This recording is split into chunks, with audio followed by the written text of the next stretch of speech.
Hey, Glidus. Hello, Swift. What are we doing today? Well, wouldn't you know it, we're playing Pictionary again. Boy, it was such fun when we played Pictionary last time with randomly generated A Song of Ice and Fire theories from the Alt Swift X's Totally Accurate A Song of Ice and Fire theory generator. And we generated such lovely art pieces from playing Pictionary. We sure did. We generated such interesting pictures that we decided to put them on t-shirts and art prints that you can buy now. Whoa! Where can they buy these items? At the links in the description. But what we're doing today is even more confusing than what we did last time. We sat down and we thought, how can we make this even more unhinged? And the answer is that after we get a randomly generated theory from the Totally Accurate theory generator, such as Asher is the Knight of the Laughing Tree, Arya will fall in love with Val, Dario poisoned John Aaron. That's a good one. So the other person will then have to draw that random theory, and the other person will have to guess what it is. But to add an extra layer of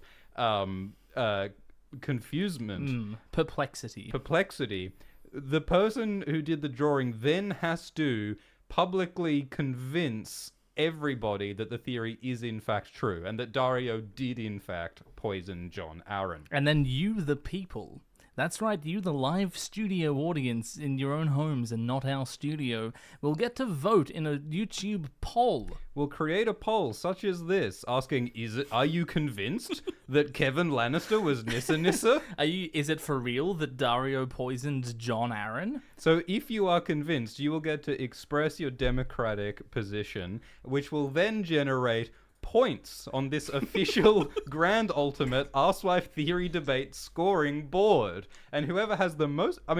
what's the prize, Glidus? Well, you can spend 500 points to upgrade your 4 houses to a hotel. Yes. But only if you already own the whole set. And triple word score. Have you seen that? Have you seen that skit about which Monopoly board pieces are the most attractive? It's like a tier list of which it's. Isn't that a Pro ZD? Yeah, sketch? it's a Pro ZD sketch. I've seen that like 4 times. It's one of my favorite YouTube videos. Yeah, no, what a classic. So anyway, that's the game today. And if you don't understand the rules, don't worry. We don't understand either. You'll notice there's also a timer which will measure how quickly we can guess any of each that drawing. Yeah.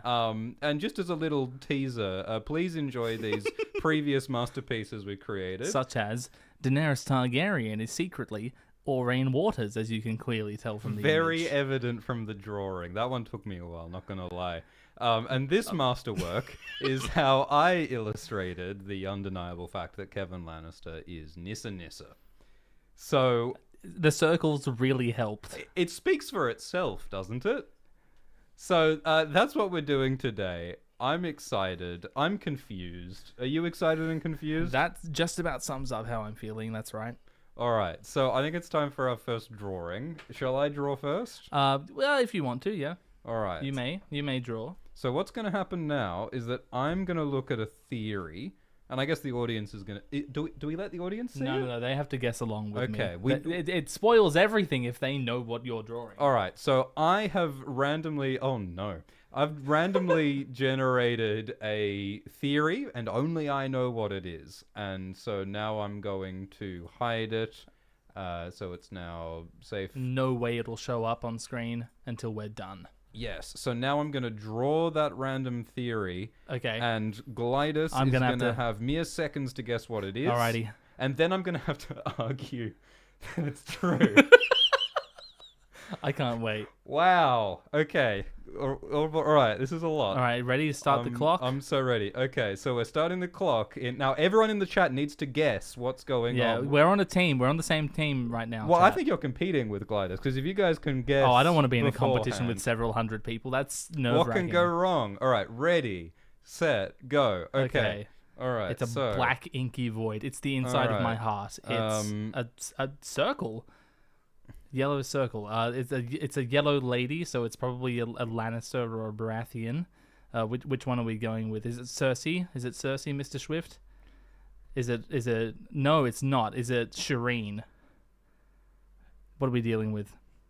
It's got another lady on the tunic there as the sigil. Oh no, it's a squid. It's a Greyjoy. Is it Theon? Is it Balon? Well, I said two names. Which is it? Balon. It's Theon. Theon Greyjoy. Okay. This is very exciting. We've gone to pale blue. Is it the Night Queen? Is it that? Is it Cold Hands? Is it the Night's King? Is it? Oh, is it the High Sparrow? No, I'm not getting any signals that it's the High Sparrow. What are you doing here? Is it a Silent Sister? Because it looks like a lady you're drawing. You are locked the fuck in, by the way. This is serious business. I'm gonna win this competition. What am I looking at? You have to tell me. Is it the High Brother at the Quiet Isle? Because we've got a horse on a sigil that. Well, actually, I don't know what I'm dealing with here. Is it Lancel Lannister? Who is that? Because that is help me. Think nuns. Nuns. I said Silent Sisters. None. Like specific named nuns. Oh, is it Septa Mordain? Is it? Yes. Yeah, Septa Mordain. Theon Yes. Greyjoy is Septa Mordain. Yes. Okay. Yes. Stop the clocks, everyone. 1 minute and 54 seconds. That was pretty good. Oh, that's Sansa. Okay. Yeah, I was trying. Like, how do you indicate You more? fit a direwolf on that. You know? Yeah. Like I was gonna draw like Arya and Sansa next. Did anyone in the chat guess that? Did anyone in the I chat? see someone guess saying that first? Theon is Unella.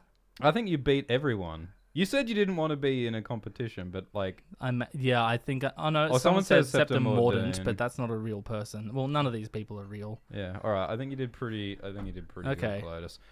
So now we enter the second round. Hell yeah. In which it is my sworn duty to convince everybody that Theon is indeed Septa Right. Mordain. Let so him cook. Here's the thing, Glidus. Literature is all about contrasts, conflicts, and paradox. And the fact is that Theon loves sin. We're introduced to Theon through him having sex with the captain's daughter, whereas Mordain That's not is true. a nun who is, well, that's our introduction to his POV. Okay. And Septa Mordain is someone who's sworn to chastity and is instructed to teach chastity to her young judges, Sansa and Arya. And so it's the very fact that Theon and Mordain are obviously completely different people that proves that they must in fact be the correct people. Because it would be such a shocking twist for Theon to be Mordain. And you'll note that despite having both like hung out in Winterfell, we never see them in the same room together. Are you confident in that statement? 100. No, I'm not at all. But Well, I'm you gonna should be. I'm say pretty it sure anyway. that is true.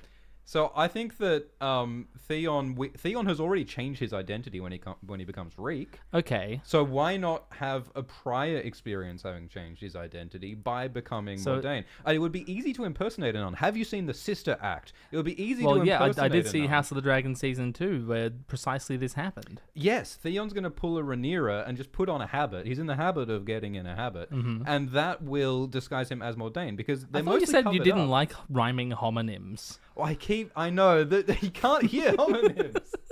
Okay, but I've got a problem with your theory here, and that's that yes. in a Game of Thrones, Septa Mordain goes with Sansa to Yes. King's Landing. Yes. Whereas Theon, and Yes. you stay with me here, stays in Winterfell, and he's in Winterfell until Robb calls his banners. Well, that's what they want you to think. Here's the No, thing. no, he's there in Here's the the book. thing. The Mordain who goes south is not the real Mordain. It's Syrio, who is a faceless man. But Syrio and Septa Mordain are different people. I misspoke. It's the alchemist, Jack and Hagar. But So, Jack and Hagar is in the Black Cells. we never see him in the Black Cells. We only see him. True. We only And see Jack and leave after Septa Mordain Mordain dies. is dead. Yeah, okay. So you've convinced me that Jack and Hagar is Septa Mordain, not that Theon Greyjoy is. Well, You've look, convinced me of a completely different theory. because we've established that You should probably start the poll now, by the way. it'd be interesting to see it change live. But no, here's the thing, because we've established that everyone knows that Syrio is a faceless man who's like training Arya to be a faceless man. I hate that theory, So by the way. whole reason why they knew that Arya, how would the faceless man know that Arya is a good candidate to be a faceless man? Answer: because Mordain has been a faceless man the entire time, and that is how they've studied Arya and started her training. And also, a scepter is the perfect person to be a faceless man plant, because they have no identity. There's no second name. Just like the Maesters, the Order of the Scepters, they don't have last names, so you don't know where they're from or who they are. So they could be anyone. They are the ones of many faces, and all you can see of them is their face, because they're wearing a habit, they're wearing a robe. You can only see their face, and the face will make a change their face. A large part of the examination of the Maesters and the Septons in the books is that while they say that they don't maintain their familial identities, they very much do. Yes, and in this case, the secret true identity of Mordain is that she's a faceless man. That is her secret identity, and the reason why Mordain is a faceless man is that Theon was the original Mordain, but when Theon left Winterfell, when Mordain went south, that is when Theon stopped being Mordain, who is the true Mordain. That is when a faceless man took on the Mordain identity from Theon, and then went south. Why was Theon pretending to be a nun in Winterfell? It's a kink. To get close to Sansa. It's a kink. Because he says later on that he wanted to bed Sansa. No, you're right. You're so right. That's part of Theon's fantasy. So Theon dressed up as a nun and went to Ned and said, I'm Septa Mordain. Mrs. Doubtfire. Mrs. Doubtfire. I'm going to teach Sansa.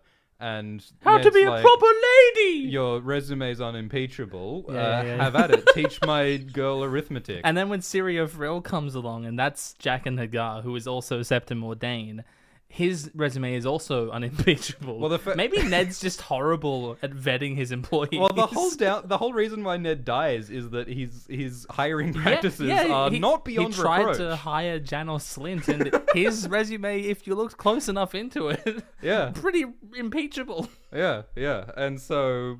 and so the Faceless Man was just in deep cover in Winterfell, and when the Faceless Man saw that, Theon, who likes to pretend to be this fictional person Mordain, is leaving, here's my opportunity to become that person Mordain.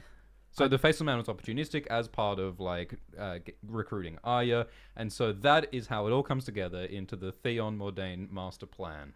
So now I'm going to make a poll so that you can all vote for the clearly correct answer. That is Theon actually... is Septa Mordain actually Theon in disguise? Are you convinced? Start poll. Let them cook. I'd just like to point out that democracy. Someone in the live chat said Doubtfire rebellions, and that's just wonderful. Yeah. Okay, the votes are rolling in, and the people seem... you look on track for a minor victory here. Yeah, you're right. Next time we should start the poll sort of midway through the opening arguments. The cook, yeah. Yeah, but all right. So the results are still collating, but I think that's the first round of our game. With the drawing, the masterpiece, the democracy, I think we're looking good. Thank you, everyone, for participating. This was a good idea. This couldn't possibly it's not too complicated. Stop saying that it's too complicated. And while the final You can follow this. I believe in you. This is your last chance to vote. And while you vote, remember that you can now purchase T-shirts of the drawings from our previous Pictionary stream. You can take to your very own home the Omniwalder drawing, the Beric fighting Biter of the Isle of Faces drawing, with the Valyrian Steel Arak, and indeed the Giles Rosby and Cold Hands once shared a womb. And the links are in the description to purchase either T-shirts or prints if you would like them. Just want to point out the value of these T-shirts, because if you're out and about, or if you're at a party or something, probably not at the party, but if you're just anywhere, when you're at church, when you're doing a sister act and infiltrating a church dressed up as a nun, and you see someone wearing one of these shirts and you recognize what it is, baby, you've just made a friend for life. You have. You've met a spouse if you see someone on the street in one of these shirts. It's actually legally binding in the fine print that we've embroidered on the inside of the shirt that if you see someone who recognizes the shirt, you actually have to marry them. Yeah, legal approved. So, all right, the final number is 60%. Stop the count! Stop the count! Oh, democracy. All right, 61! And you can all get your sausages. All right, 61%. So we can add that. Schwift has gotten points. 61 points. 61 democracy 61 points. 61 democracy points. sausages. Fantastic. So now we're going to... The rough part of this is that now I have to do it. Change the roles. And so now Glidus is going to see a random theory that only Glidus can see. And he's then going to draw this randomly generated theory. I am drawing that. And... I'm going to have to guess. We all are going to have to guess what theory he is drawing, and then and he's going to try and do it as quickly as possible, and then he's going to have to convince us all that the theory is in fact true. And the percentage of you audience who agree with him, that's the number of points that Glidus gets. It actually takes longer to explain the game than it does to play it. Game. All right. Have you got your theory? Yeah, I think so. I reckon I'm good. All right. Okay. Hang on. Let me just think this one through. All right. What color are those people? I mean, the house. Okay. Fuck. I have to think of my plan of attack here. All right. I'm already excited. Okay.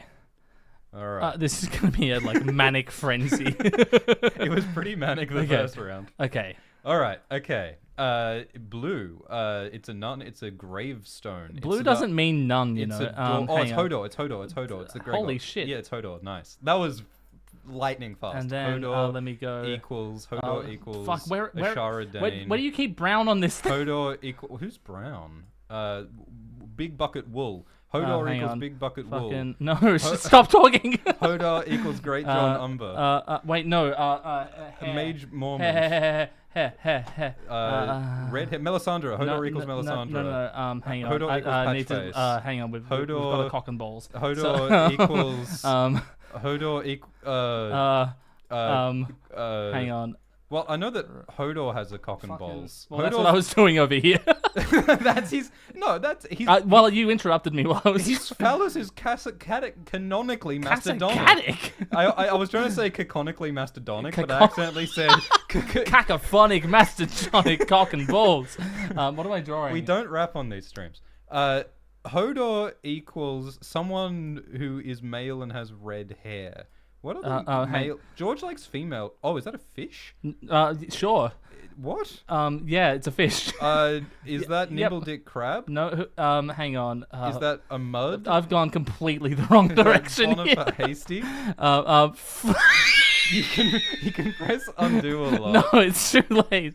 Hang on. Let me try again. Oh, it's a tully. It's a tully. That's a silver fish. That's a tully. Oh, that's a direwolf. Is it Catelyn? It's Cat. No, it's not Cat. It's Brynden. It's Brynden. No, it's Edmure. It's Edmure. Oh Hodor my god. Is Edmure. Hang on. Hodor is Edmure. Hang on. Shut up. Hodor is Hoster. That's a crown. Riverland's king. That's Black Harrenhal. Oh my god. It's a Stark and it's a Tully and he's got a crown. It's Robb Stark. Hodor is Robb Stark. Hang on. I'm not done that. I'm not done yet. He's resurrected. He's a king.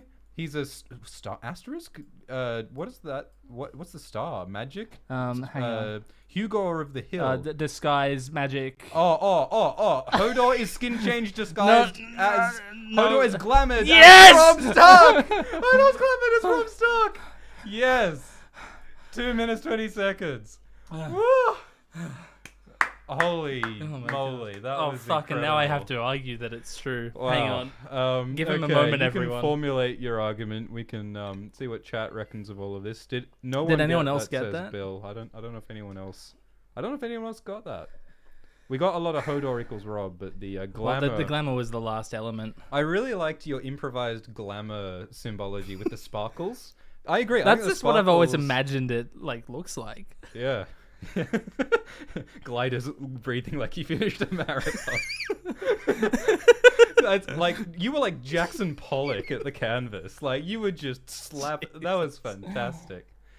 My goodness. All right. I'm thrilled to discover how it is that Hodor Okay. is glamored as As we all know, Robb Stark.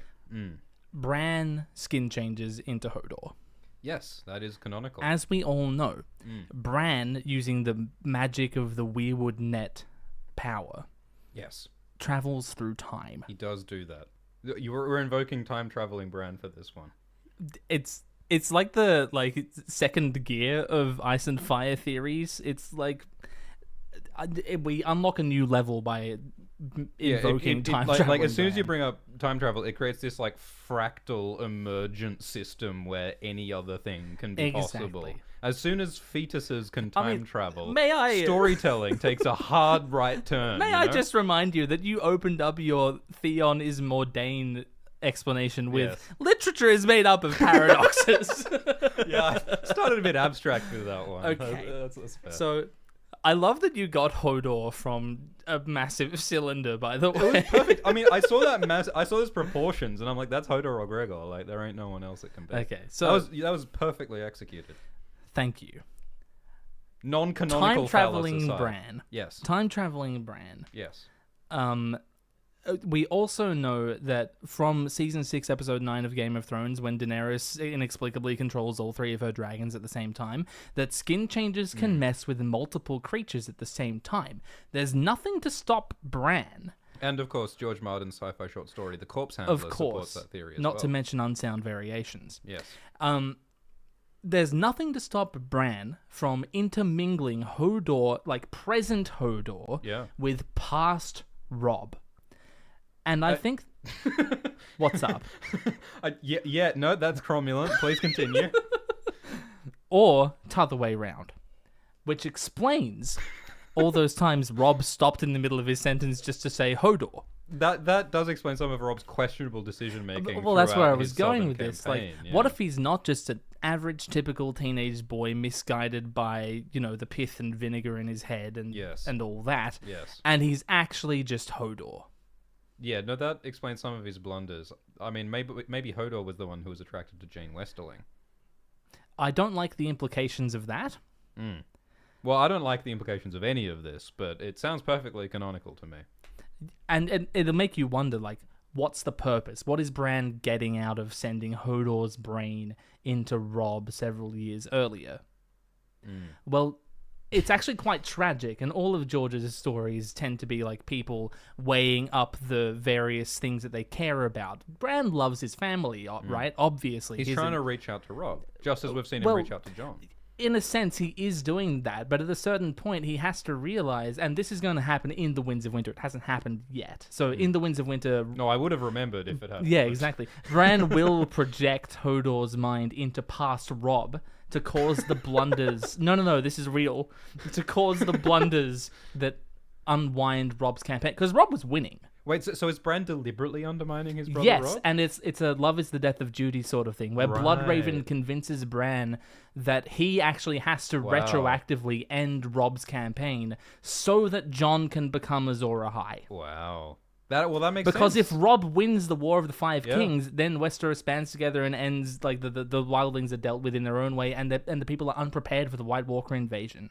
Yeah. Yeah, and there's pretty strong evidence that Bloodraven does specifically want Jon in charge, and there's lots of evidence not that Robb, Bloodraven because he's a Tully. is willing, and Bloodraven is willing to make terrible sacrifices, and Bran is. It's like Bran's his... first test. Yeah.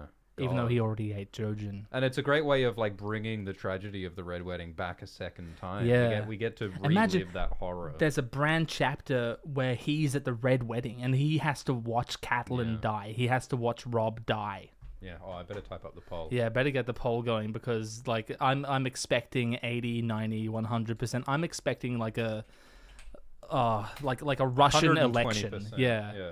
Yeah. All right. So, is Hodor does Bran skin change Hodor's mind into Robb's in the past? In the past. All right. Place your votes, everybody. Democracy in action. So whatever percentage of people agree and are convinced by Glidus's argument that Hodor is Rob. Oh my god. Whoa!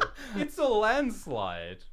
And so these are going to be Glidus's points in this ultimate competition, the great clash of wits that is the grand ultimate ice and fire theory debate with pictures. Did we settle on a prize for this? What do we gain from winning this? Yeah, why am I playing this with you? Why did I agree to do this again? Why were you hoodwinked into this chicanery?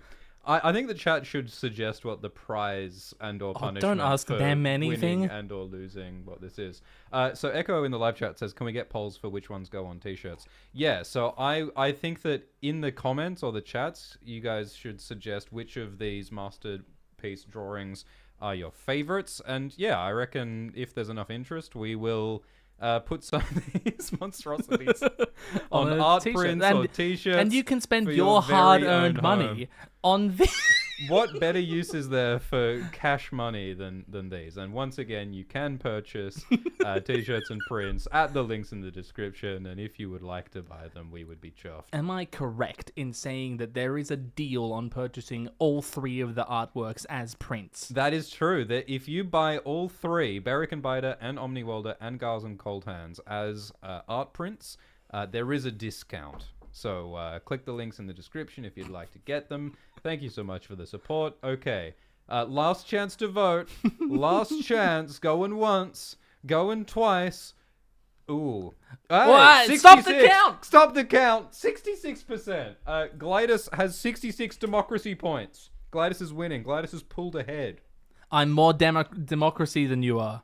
Well, we'll see I've about eaten more that. sausages than you have. We'll see about that. 66 points for Glidus, and now it is time for the next round. So I am going to... Oh, you have to do it now. I love this part. I quite enjoy the drawing. No, it's fun. I was like going through a lot, but it was fun. I don't know if we're on enough uppers for this, but it's been a challenge that I welcome. Okay, so I am now going to look at a random theory, and only I can see what this theory is. Okay.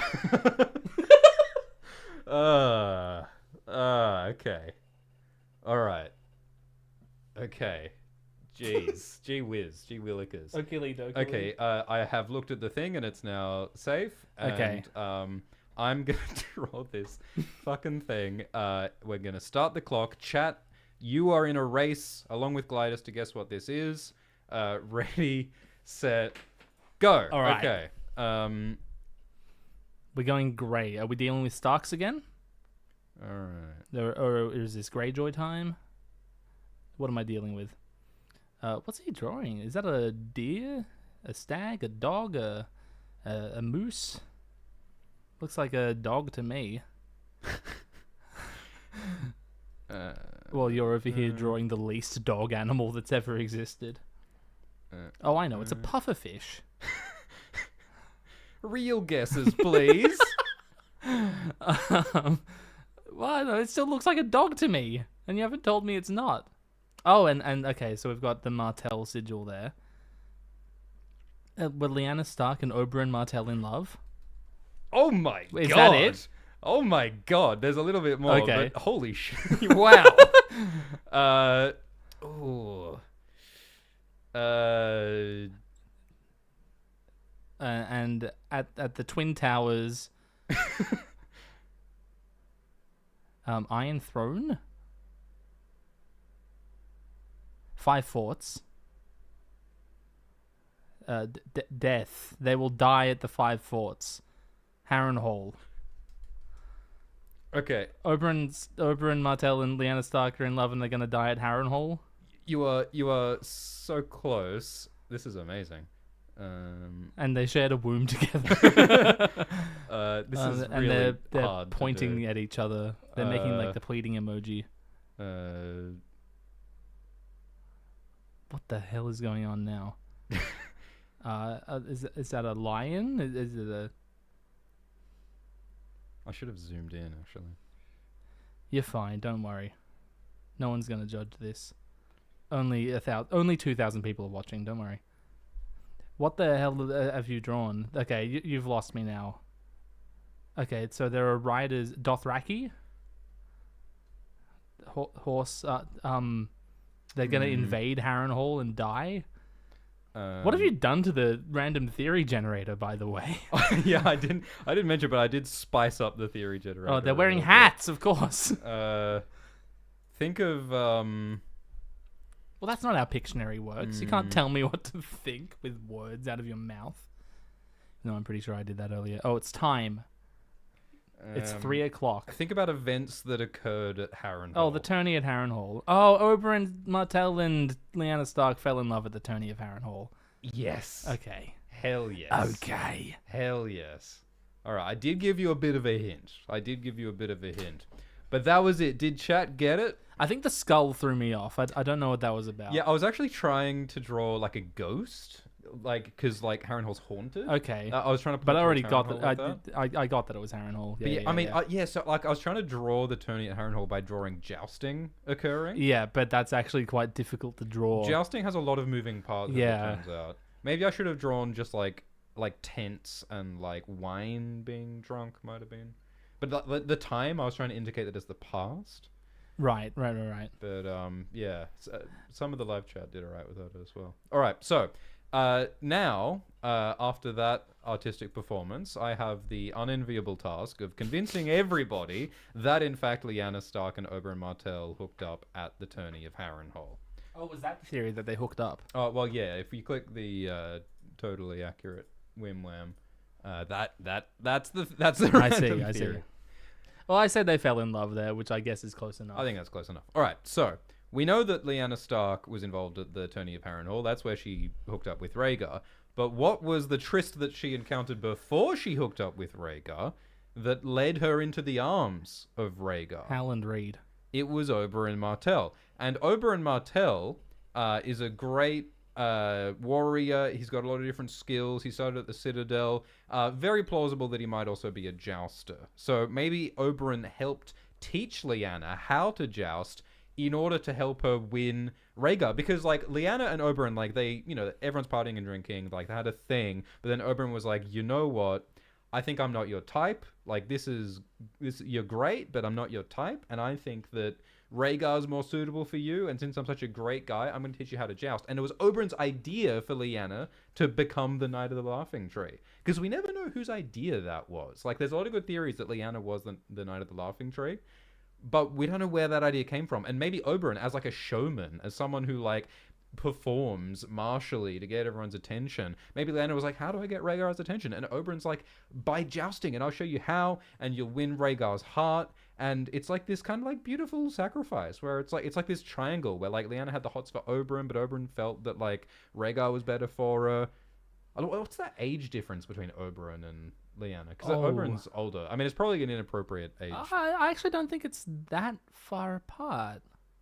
Yeah, because Oberyn would have been young back at that time. Yes. Oh yeah, Heldon in the live chat points out that we do know that Oberyn jousts because he don't get help from the chat.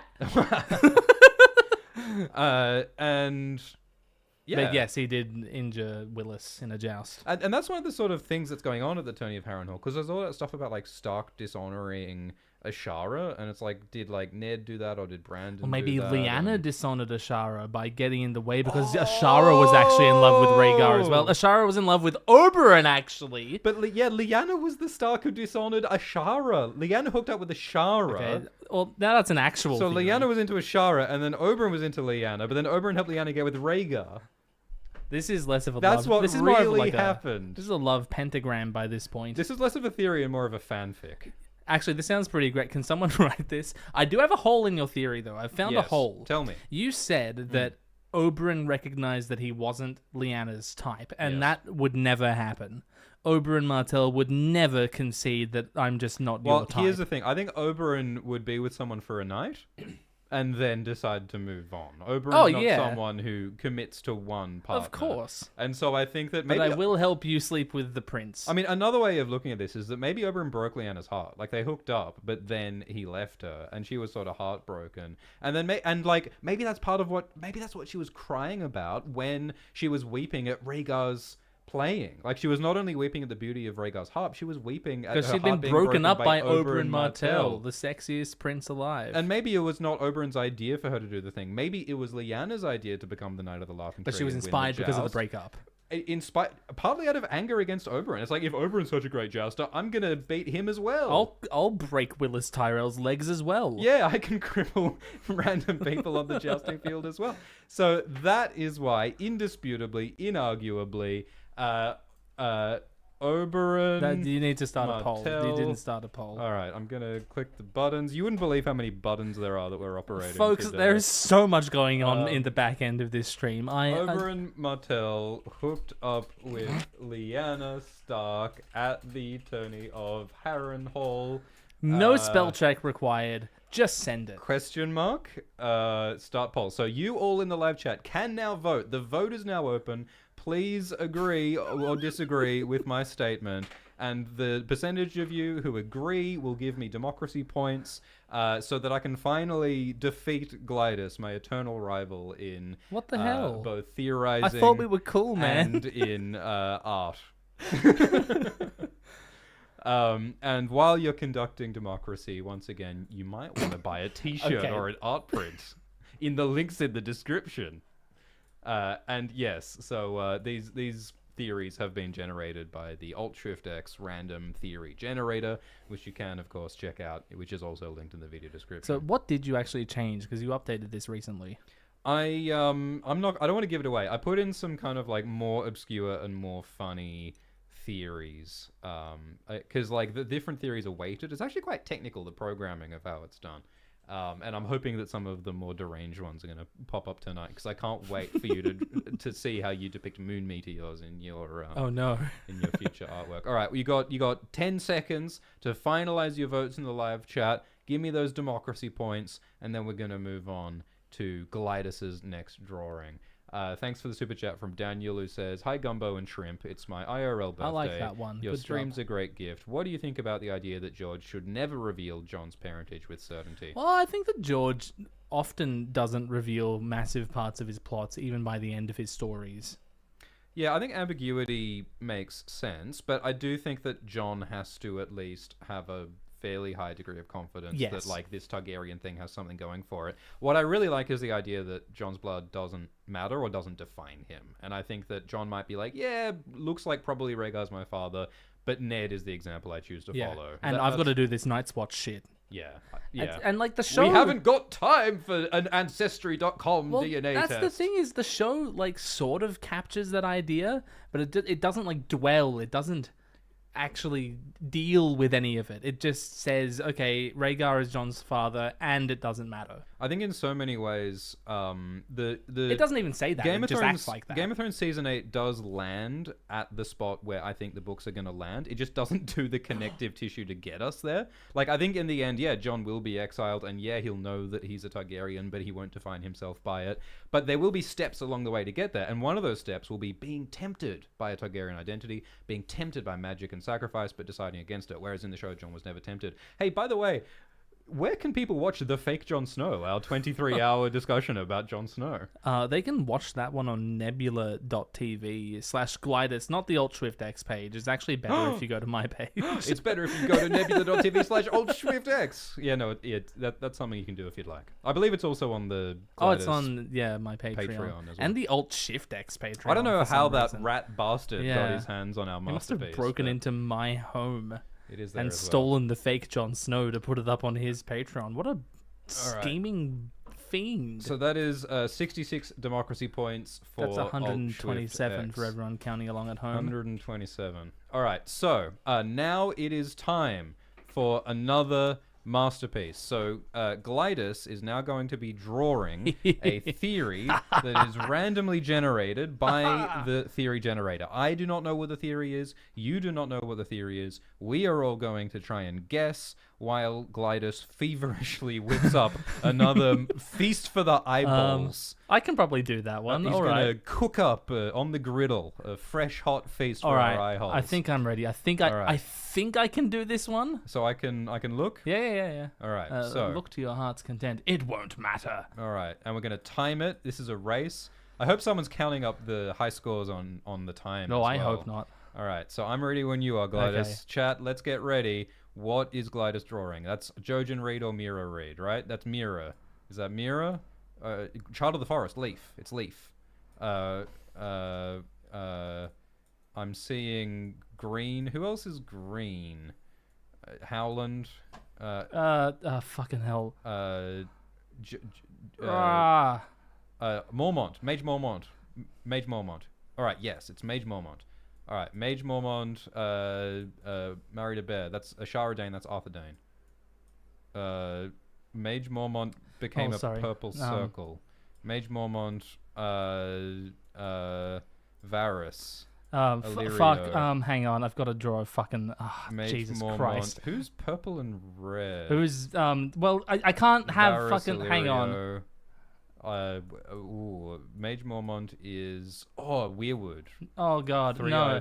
Oh, this is going all sorts of wrong. Oh no. Mage Mormont. I just want to select black, damn it. We're having Photoshop battles. There it is. Black and Blood Raven. Red. No. No. House Blackwood. No, Titos it's Blackwood. so much simpler than that. You can press undo. Hang on. No. I'll make this easier for you. Whoa. There we Mage go. Mormont. Mage Mormont skin changes into Mage Mormont eats. No, Mage Mormont it's so sees. much simpler than that. Mage Mormont sees. What is Mage Mormont is a Targaryen? Yes. Mage Mormont Targaryen. All right, so yeah, reveal the click shit. on the. All right, that I'll just go over and press that, and then all right. Okay, there we go. So Mage Mormont is secretly a Targaryen. We got Mage very quickly, and then I chose to have the most roundabout way of depicting her being a Targaryen. Isn't? I was trying to think. Is there some character called Someone Berry? Who's the character with Berry in the name? It's like a jester. I was thinking like Butterbumps. I was thinking like there's some jester with Berry in their name. Is there? For some reason, I thought that was who the. Yeah. Someone Berry. But no, we got there. So now Glidus has the unenviable task of convincing us all that Mage Mormont is in fact secretly a Targaryen. No, that's the percentage easy. of you who agree That's honestly really easy. will form his democracy points for the day. I feel like I barely even need to try. Well, I can't wait to hear your opening arguments. Okay. Where the hell did Longclaw come from? Valyria. It's a Valyrian steel sword. There are many Valyrian steel weapons in the history of Westeros, many of which are unaccounted for by the time of the main series. One of which is Dark Sister, which was Blood Raven's sword, well, Visenya's sword and Daemon Targaryen's sword, but then lastly, Blood Raven's sword. Blood Raven became Lord Commander of the Night's Watch. Did he have Dark Sister with him when he went up there? I think he did. I think it says in the World Book that he did. I think George said in an interview that he did. Okay. But from there, it's unaccounted for. Did he take it with him when he went north of the wall and disappeared? We don't know. I mean, if Bloodraven was intending to become a tree when he went north, you wouldn't bring your sword. Yeah, you would leave your shit tree. behind, or leave it with your bastard son Craster, or your bastard daughter Mage Mormont. So not only is Major Targaryen, but she's Craster's half sister. Well, yeah. Wow. Most Targaryens are Craster's half something. Craster and Mage are around the same age, approximately. I think. Yeah, it's the Mage age. That adds up, the Mage age. That explains how the Mormonts got a Valyrian steel sword, and how Jayor also got the sword, got Longclaw. So Longclaw and Dark Sister are the same sword, is what I'm getting at. And this, of course, means that Mage Mormont has King's blood. And so that means that she is worth more as like a sacrifice. Melisandre wants to burn people with King's blood. And Alysanne Mormont, who is Mage Mormont's daughter, would have King's blood from Bloodraven, which means Stannis might decide Aegon the Fourth's great-granddaughter. Not only to burn Asher as a sacrifice, because Stannis has Asher captive in the books, maybe he'll also burn Alysanne, and that'll just add an extra layer of tragedy and magic. It could even be a swapsy-doo, because like Asher George loves his swapsy-doos. He loves his swapsy-doo, so he won't burn just Asher, he'll also burn yeah. Well, Alysanne. And of course, so like that's how Jayor got Longclaw as well, because he also is a secret Targaryen bastard. Everyone is, it turns out. So like the entire Mormont family. Yeah, well, where did they come from before that? Yeah, Cotton Eye Joe. All right. So the question is... It doesn't always come back to Cotton Eye Joe. Is Mage Mormont Targaryen? Mage Mormont equals Targaryen. Question brackets, Blood Ravens bastard. And then maybe 4 or 5 question marks. Thank you. All right. Audience, the vote is open. Please vote now in the live chat. I feel like I've done a pretty convincing job, and that you should all give me your democracy points. Your argument was perhaps, I Holy admit, shit. more elegant than the argument I offered for Theon being Septim Ordain. I'll give you that. Well, like what happened to Dark Sister is an enduring idea. It's something that we probably should have in the back of our minds going into whatever the hell comes in the future of this franchise. I think that in the books it mentions that Longclaw's been in the Mormont family for like... Yes, but who... Are you really going to believe that? I think another angle you could take is that the Valyrian... We know that the Valyrians came to Westeros in ancient times, and they had dragons to fly around on, so maybe they visited Bear Isle, and that's where... And then they like had sex with people on Bear Island, and that's how... Well, it's so still Mage like is a secret ancient Targaryen. Yeah. That's another angle you could take on it, I reckon. All right, we're going to close the poll shortly. Get your votes in. And while we conduct voting, we'll answer a super chat from Path. We are doing so much today. Who says, June Rap, Starry Eyes, Yezen Split Timeline, Exodus Theory, I don't know what that means, but thank you, Path. Oh, I've heard of Exodus Theory. It's an Ice and Fire theory that I read once and got excited about and then have forgotten in the years since. That does happen. So there you go. Anonymous says, do you guys ever lose your voices while doing these long live streams? Absolutely. Not if we stay lubricated. Yeah, you got to keep things lubed up. So we're closing the polls in 10 seconds. Get your final votes in. You have to vote. You must vote for yes. In. The big burly men with guns at the doors to the poll booths will notice if you voted no. 3, 2, 1. All right, that's 71 democracy points for Glidus. Fantastic. I think that just is 137. All right, so Glidus is ahead. Glidus is winning this great competition of the ages, but now it is my time to shine. Because Alt Swift X is going to draw a randomly generated theory, and only I see what this random theory is. It's a special theory that only Alt Swift X can see. That's right. Okay. Oh boy. Man, that special woman's cake has been stuck in my head for months. Rent-free so woman's cake. Okay, I've got to enter this into my mind palace. Give it its own private quarters. Servants. Sponge bath. Okay, all right. I'm ready. So I have seen this theory. I'm gonna draw it. Everyone's got to guess. Are you ready to rumble and or roll? I genuinely believe that I was born ready to do this. All right. I'm starting to become convinced. 3, 2, 1. Yep. All right. Okay, let's go. So he's gone for white. Okay. Are we dealing with Starks? Is this a Stark? Is that Ned Stark? I'm not receiving confirmation. Let's move on. We've got orange hair. All the characters are bold. Is that a flower? What have we got here? Is that a dragon? It's a dragon, isn't it? They all look so similar. What the hell is that? Oh, he's happy though. That's good. Is it? It's not Quentin Martell, is it? We've got a. Okay, whoever it is, they equal something else. Oh, how do we? Oh, we've got the colors mixed up. All right. Oh, it turns out that neither of us know how to draw Photoshop. There we go. All right. Just ask the Photoshop AI assistant for help. Dear Grok, how do I select color? Okay, so we've got an angry-looking king figure here. Is that how you're drawing Aerys Targaryen? Or is this Uka Uka from Crash Bandicoot? It's got a bit of Bandicoot energy, doesn't it? It's an angry-looking red king. Is it the Bloodstone Emperor? Oh my gosh! You know how much I hate talking about that guy. And who do we have on the left there? Like, is that a dragon that I've seen over there? And we've got a bloke with orange hair and a dagger. Is it Jaime Lannister? Is it Brienne of Tarth?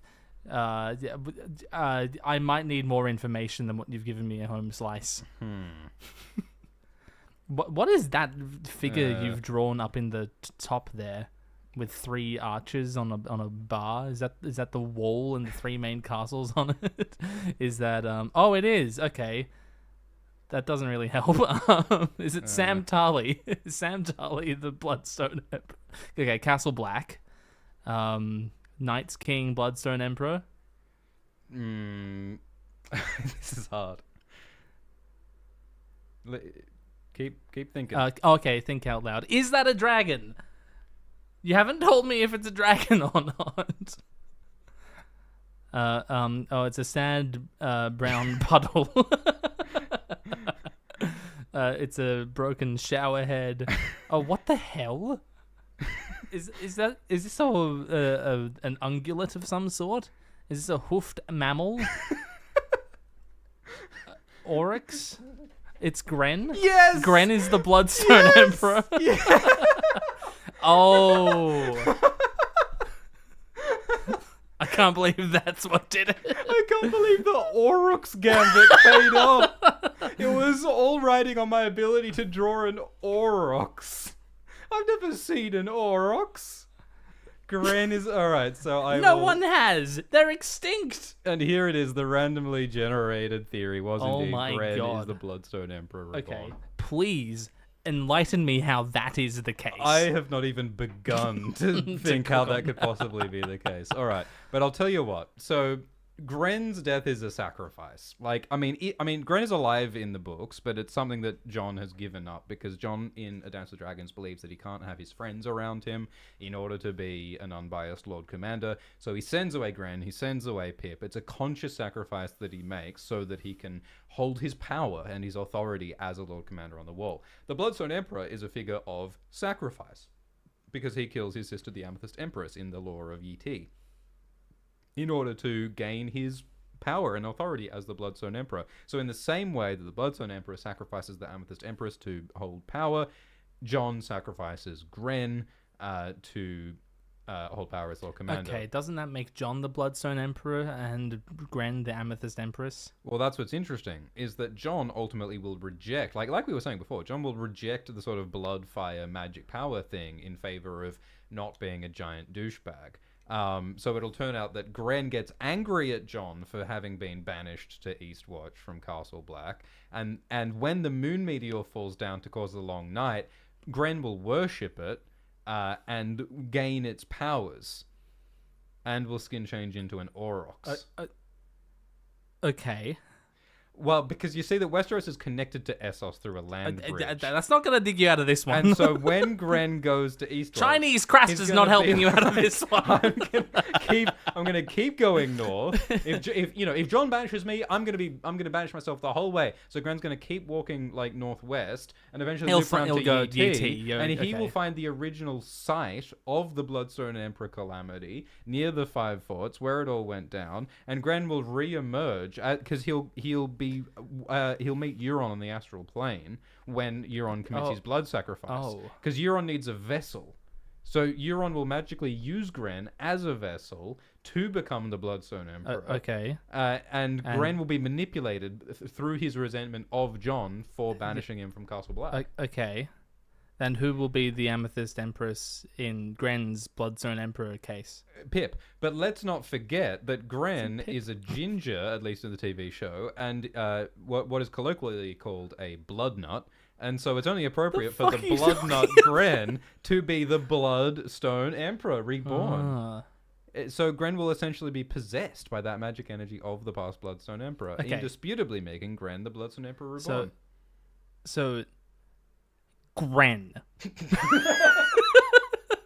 It's the people you least expect, because A Song of Ice and Fire right, is like Neville Longbottom. Exactly like Neville Longbottom. It's the people who you least expect, like the nobodies who actually matter, because George imbues humanity with even his smallest side characters, both positivity and negativity, and even those who you think you can rely on turn against you, just like when Jon found, when Bowen and Wick Whittlestick and everyone turned against him.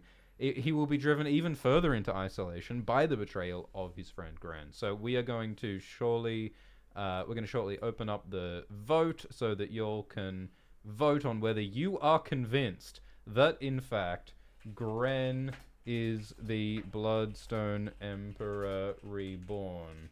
Question mark. And this is going to form my points, my democracy points for this great contest of the ages. Good old Bloodnut Emperor. Okay. Bloodnut Emperor Gren. Well, good for you. I just want to say on doing that. That couldn't have been easy, and I'm proud of you.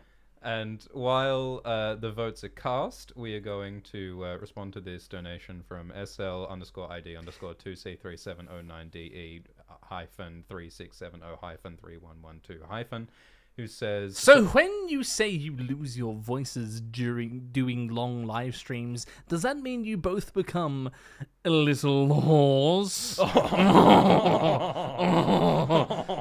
No. All right, and Tappy says the year is 2045. Winds never came. Drooling. We await a new episode of Schwins of Schwinter Abridged. My Neuralink is dying from mining all that Glimbo coin. I hope they see this super chat. A life well lived. Goodbye. Wow. That was actually a very moving dystopia. Chilling. That was a George Martinian ending. Yeah, it really was. Yeah, that's the dying of the light right there. My goodness, Tappy. Like, isn't that the last paragraph of Night Flyers? It's pretty close. Goodness. All right, we are shortly going to close the votes. This is your last chance to vote. This is the first time that no is winning. On whether Gren is the Bloodstone Emperor. This is the Grexit vote. The Grexit vote. Everyone says like Swifty needs to increase his voice. We should be equal. Is that true? Do you need to take those volume pills that I was sending you? I'm a little horse. I need to become a stallion. A big horse. All right, 3, 2, 1. Around 50. Oh. That is around 50. All right, add around 50. Do the mathematical function that is around. Around 50. So, now... Your score approximates 177. It is now Glidus's turn to draw a randomly generated theory from the totally accurate AltShiftX theory generator. And we are all going to guess together what it is. I'm honestly so pumped. I am not ready for what is about to transpire. I just got a freebie. I'm sorry. This one's gonna be so fucking easy. Yeah. This one, I'm honestly like really sad for you. I mean, the theory generator often puts out things that are objectively true. Oh, this isn't objectively true, but it's got some legs to it. All right. All right. You've got it? Yeah, I've got ready? it. I've got it. You ready? Yeah. All right. All right. Okay. Ready, set, Yep, go. let's go. Oh, wait, hang on. Targaryen, Quaithe, Cersei, Lannister. Hang on, what did you just say? Targaryen. Quaithe. Yeah, and what was the third thing you said? Cersei Lannister. Yep, say that. Cersei Lannister is a Targaryen. Stop right there.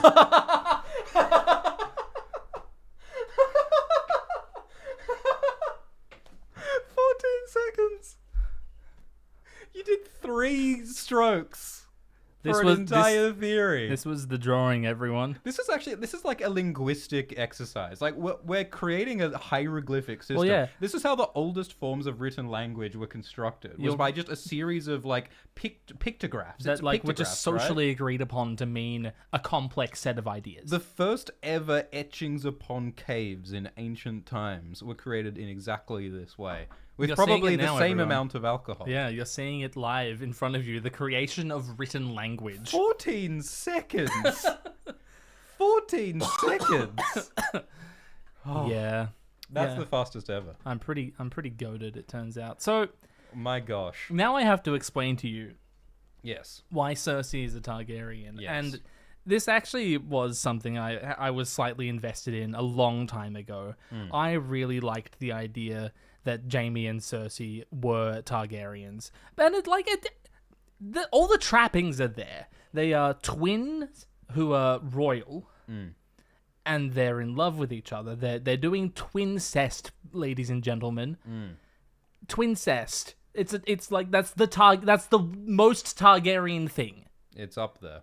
And Cersei also likes fire. Cersei and- loves fire. Aerys, of course, was said to have taken liberties with Joanna Lannister, and Joanna was driven from court for various reasons. It's not entirely dwelled upon, but, you know, we can make our best guesses what went on there. And there's a lot of ironies to Cersei idolizing Tywin if it is that Yes. she isn't in fact And of course, Tywin's daughter. If Jaime and Cersei are both Aerys's children and not Tywin's, that means that Tyrion is Tywin's only child. Yeah. Tyrion, who killed Joanna to bring himself into the world. Tyrion, who Tywin despises. Tyrion, who Tywin hates seeing his reflection in, is the only actual legacy that Tywin has. And of course, that makes that while Robert was hunting for like all the secret Targaryens to be killed, he had 3 princelings running around his nose that he believed were his children. There was a Targaryen in his bed all along. Yes. Wow. And, you know, if Cersei is a Targaryen, she has king's blood, which means that her death alongside Jaime Yeah. is like a great sacrifice. Not to mention, you know, Jaime from which a Lannister, new realm is born. Jaime, Azor Ahai, Cersei, Nissa, death, Valonqar choking, and you know, Jaime's gonna ride Viserion, and it's gonna be the most epic thing I've ever written, I've ever read. Hell yeah. All right. So we are going to open a poll, and so y'all will now vote. Is Cersei a Targaryen? Are you convinced by Glidus's argument? You have mere moments to vote, everybody. Mere so get in moments. and vote. And in the meanwhile, we will respond to this super chat from Miguel, who says, Streamlabs won't let me donate through the link, but did you know you can donate through the Streamlabs link down below? Yes, if you would like to make a donation, it's not mandatory, but it is better if you use the Streamlabs link, which is in the video description, so that way YouTube doesn't take a cut. I'm saddened and surprised to learn that Streamlabs won't let you donate. That's an issue. Unfortunate. Yes, you can also purchase our shirts and prints if you didn't know. There are lots of links in the description, and they like all give you different ways that you can put money in our bank accounts. You have many different ways to give us $2. You have a wealth of options in that respect, but there's only one option that will give you this masterpiece, wherein Giles Rosby and Cold Hands are sharing a womb. And you can put that womb image above your very own womb in t-shirt form for the mere $22 USD plus shipping. Call the number on screen now. Thanks also for the donation from Pan Biff, who says, thanks for the wonderful content. My favorite asswifes. The next round of throat lube is on me. Wow, thanks very much. Did you just mark off that one super chat that we didn't actually read? This one by Lemmy. Jamie says, Jamie was born amongst Salt, Tyrion, and Cersei, Smoke, and Dragon's Wake from Stone, gold minings at Castle Rock. How is Tyrion Salt? How was Jamie born amongst Tyrion? I mean, they're siblings, but yeah, I don't know why Tyrion's Tyrion is Salt. several years younger. And is... Well, look, it's a creative interpretation. Yeah, All right. literature is full of paradoxes. That was the most like high school bullshit It really essay I've was. ever done.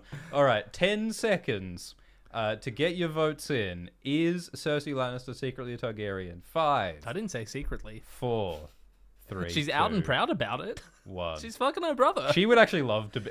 The moment Cersei Lannister finds out she's a Targaryen, she's like, "Yeah, I hate the this is Lannisters. epic." Lannisters were also lame. This is the coolest thing ever." Like, just hard right turn in her identity. Yeah. All right, that's 66 democracy points for Glidus. Maybe for the ease of mathematics, I'm just going to do that. Oh yeah, fair All enough. right. So I think Glidus is very much still ahead, but I have a chance to win this great game of champions. Are we doing one more round? I think we should do. Do you want to do one more round? We can do more. Let's do one more round. All right. So, I am going to select. I'm going to be given a completely random theory, and I don't get to. I'm the only one who sees it, and. Ooh. Okay. All right. I'm ready. Wow. I'm ready. Okay. So. This one's going to be a cinch.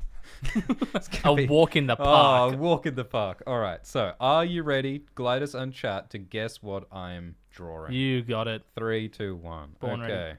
ready. Grey person. Usually Starks, but you never know where we're going. He was unhappy with the shape, everyone. He had to redo the shape. You're so much better at drawing doggos than I am, if this is indeed a doggo. I'm assuming that's a Stark of some sort. Yeah, thank you for the confirmation. A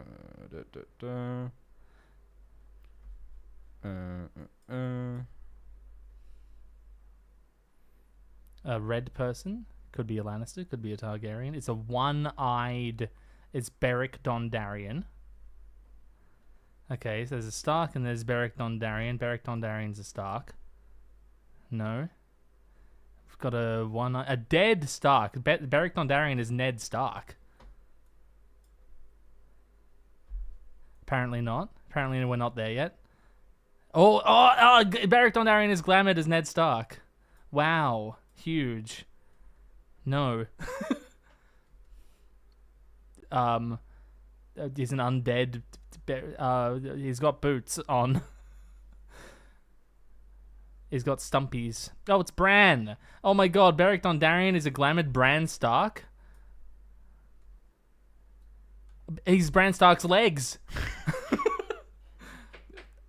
And also he's on fire. He's undead. He's gonna sacrifice him. Go back. Undead Bran Stark is Beric Dondarrion glamoured. Time travel. Triple word score. It's purple, so Targaryen bullshit. Azor Ahai, Bloodstone Emperor, Moon Meteors. Okay, all right. Okay. Oh, it's Ghost. Idea? Ghost to Ghost. Ghost to Happy. He's going to save his ghost. His skin changed mind after death is a life worthy of a king. What the fuck is that? He's gonna save him. Oh, Beric, the kiss of life. Beric Dondarrion's gonna revive Bran Stark. Yes. What's the glamour? Why did you draw the glamour stars? Oh my goodness.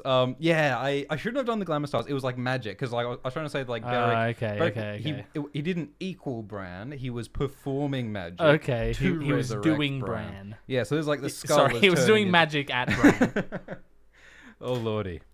Did chat get it? I think some of the chat. Apparently someone had it so far back. Okay. All right. So this is going to be very straightforward and easy. Yes, I can see that. Because if you've been paying attention, some might be aware that Beric is in fact dead.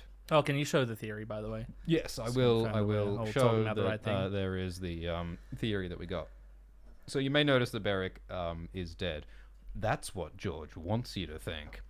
Because the truth is that when Beric did the Kiss of Life and he gave his life force to Lady Stoneheart, it's actually not that simple. He didn't actually like die and then Stoneheart was revived. He actually put his soul into Stoneheart. Yeah, that makes sense. And so he basically skin changed Stoneheart. Because that's a magic that we know exists. Is it both Beric and Catelyn in Lady Stoneheart? Is that what's happening? Bit of column A, bit of column B. Okay. But Beric is very much piloting Stoneheart's body at this point, tragically continuing the curse of his life.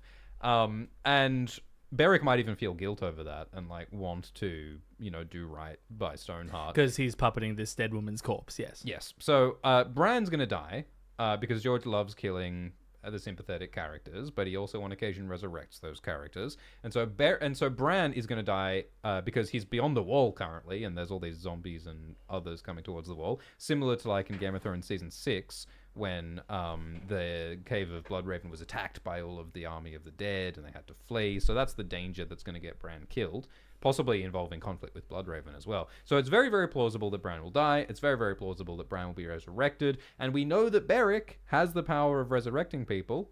So he will use that power on Bran to resurrect Bran. I mean, Beric's a magic guy who, Thoros sees the future in the flames. Beric might have some understanding of prophecy, and he might have some understanding that Bran is essential for defeating the White Walkers because of all of his magic power. And so partly out of, sympathy for this poor, innocent, murdered, broken boy, partly out of a sense of honor to Stoneheart, whose body he transferred himself to, and partly for prophetic destiny reasons, Beric Dondarrion will resurrect Bran. Yeah. Cast your votes. I really don't have much to say. I think it makes too much sense. It's sort of, I mean, like, you're going to have to convince me a bit more that Beric is Stoneheart. Yeah. And also, like, Or maybe if Beric Catelyn's in there, why isn't Catelyn the one resurrecting Bran? And also, I thought that you liked the idea of Catelyn resurrecting Jon. I can like multiple ideas. That's true. I think... All right, so the vote is open. Perform democracy. So You have two options. Do democracy now! The other perspective is that, like, we're told that Beric died off screen. Do you really think as cool a character as Beric is going to die off screen? Ice and Fire is often exploring this idea. I'm going to be of real with rumor. you. Beric Dondarrion died like 7 times off screen. That's true. So his death off screen is probably one of his many, like, fake-out deaths on screen. So it's very reasonable to consider Like that Quentin Beric Martell's. must, in fact, still be alive. Well, Quentin's death... That was another Beric. Yeah. Oh, I see. Quentin was a Beric all along. I see. So therefore, it's undisputably true that Beric will resurrect Bran Stark. In the Winds of Winter confirm. So we're going to close the vote shortly. Get your votes in now. And in the meantime, thanks for the super chat from Quiet, who says that listening to us yap is helping with the dental pain. I'm glad we can help. That shit sucks. I hope your teeth feel better. Humesy says I marked Humesy's chat without reading it. That's what I said. Oh, is that true? All right. Yes, that one there. You marked it but without reading it. And Hey, I said, did you Glodon just do that? And you and just Mark moved on. You SwiftX. ignored me and Humesy. I'm sorry. I'm with you, Humesy. This guy's... I'm not giving him $5 to say it, but you're ignoring people. I'm going to sign up on nebula.tv/Glidus, not nebula.tv/AllSwiftX. How certain is it that library book confirming Cold Hands is not Benjen is real? That's a great question. Yeah, it is.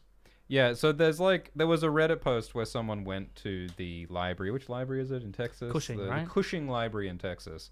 In Texas? The Cushing Yeah, it's in Library. Texas. Where George Martin put a bunch of his manuscripts and his drafts of his various books. And George Martin's idea was that after George dies, people will have access to his manuscripts. And there was clearly a miscommunication at some point along the chain, because the Cushing Library has allowed every Tom, Dick, and Harry to rifle through George Martin's manuscripts Even though he's not dead prior yet. to George's death. He's not dead yet. Despite reports to the contrary, George Martin is very much alive. So He's actually looking pretty good recently. He's if I looking may say. trim.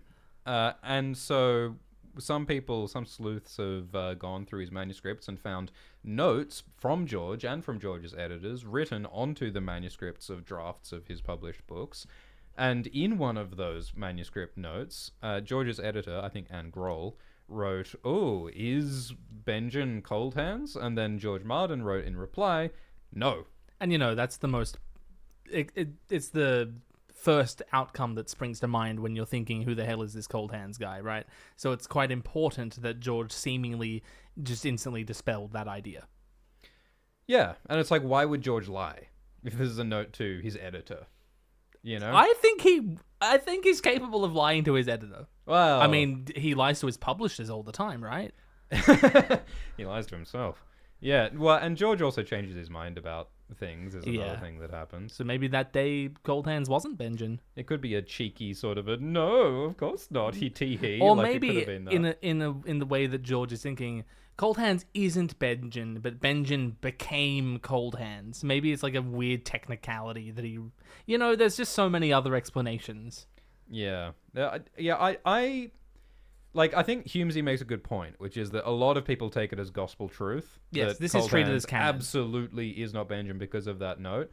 But yeah, I agree, Humesy, that we should be a little bit skeptical of it, and that it's hard to read the tone in one word scrawled in a manuscript. Yeah, we don't know the context. Maybe George and Anne just have their own way of communicating. Yeah, maybe there's a game that they play. I don't know. So I look, I tend to believe that it's true that Benjamin is not Cold Hands. I do think that when George wrote no, he probably meant no.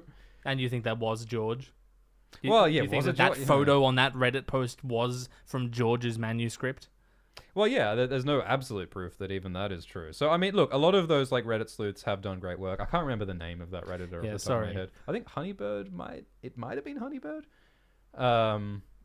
Can't help you. But yeah, it's an interesting question, Humesy. Thanks for the donation. Okay, we're closing the votes in 5, 4, 3, 2, 1. 55 democracy points. You would be a horrible drummer, by the way. Well, I operate by a slightly syncopated rhythm. I see. Maybe you'd be an excellent drummer. 55 points for Swifto. Glidus, are you ready for another drawing? I guess I have to be. I have no choice. So Glidus, no chance and no choice. no chance and no choice, is now going to generate a random theory. Only Glidus is going to know what this theory is. I better change the source then. All together are going to guess what it is. I'm just going to show this one to the chat because I think it's funny. We're not going to do this one though. But I just thought you'd enjoy that one. Okay, that one's hilarious, and I'm going for it. You can just say it if you're not using it. Oh, it was Drogon gets killed by a dragon, but I didn't want you to see. I wanted to have a little secret between me and the chat. I mean, what could kill Drogon if not a dragon? Right? A bolt to the neck from out of nowhere. Yes. Okay, I think I'm good to go. All right, ready? Hang on, let me reset the timer and find a nice color. Okay, how am I going to draw that other guy though? Sorry, everyone. I needed to cough. Okay, off we go. 3, 2, 1. Ready, drawing. set, go. What is Glidus drawing? It's the mountain. It's Hodor. It's Hodor. It's Hodor. Nice. I should not. I should have done this differently. Hang on. Whoa. We're Ooh, nice. We got some perspective going. That's going to be important later. Oh, hell yeah. Okay. All right. And then I need to select the right layer. No. Okay. This is the most high stakes photoshopping I've ever seen in my life. Why would it deselect? What have they done to Photoshop? Change to the marquee tool. The marquee tool. The second... Okay. Yes. Yep, all right. got it. Well, then to the brush tool. And then the brush tool. Yes, okay. Okay, all right. This is so stressful. Operating Photoshop in front of all these people. And then we've got... Leaf, Children of the Forest. Tiny Leg Jones. Let me draw... Tiny Leg Jimmy. The Green Hand. Green Man. Pinky Finger.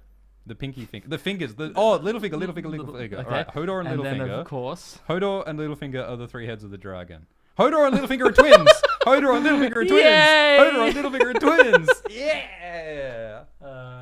Hell yeah. What fun. That was quick. There was a few characters going on I didn't get to finish the womb. I really wanted to do the womb. Many such cases. Oh, well. I really actually think this is fascinating, like the development of a system of visual language. Yeah. Because it's happened so quickly. Yes. It's happened so quickly. We now know that I didn't even have to complete the womb. An incomplete circle is enough to indicate the concept of birth, conception, happening between 2 persons. The whole concept in one line. Isn't that amazing? Isn't that amazing? Isn't language incredible? All right. So now Glidus is going to explain to us how it is that Hodor and Littlefinger are twins. I forgot I had to do that bit. Oh boy. Hang on. Give me a moment. All right. I'm going to put the screen back to that artwork. All right. Okay. So Hodor's big and Littlefinger's little. Yes. But literature is full of paradoxes. No. Well, there was a 3rd twin in the womb, but Hodor ate him. Yes, that's right. Yes. And there was Littlefinger's older brother. You know, Littlefinger just has Medium little finger. brother. Yeah, Littlefinger has little brother energy. That's why Cat friend zoned him. That's why Lysa glommed onto him. That's why he has this envy of the world. He feels like it's treated him poorly, and he hasn't got what he deserves. Right? I always think of Littlefinger as Plankton from SpongeBob. Exactly. Yeah. What would Littlefinger say if he had Plankton's voice? He really is just hunting for the Krabby Patty formula. That's what it's all about. Except in this case, the formula is to destroy the geopolitical order and have sex with a redhead. With a redhead, yeah. Yes. Which I assume is the subtext of Plankton's master plan. I as well. always imagined, what's the name of Plankton's like AI voice assistant? I always imagined her, Karen. I always imagined her as a redhead. Oh yeah, I can see that. I can see Anyway, that. the Titan of Bravos Wow. is Littlefinger's sigil. Yes. And Hodor is giant. He is a Titan. yeah. That's about it.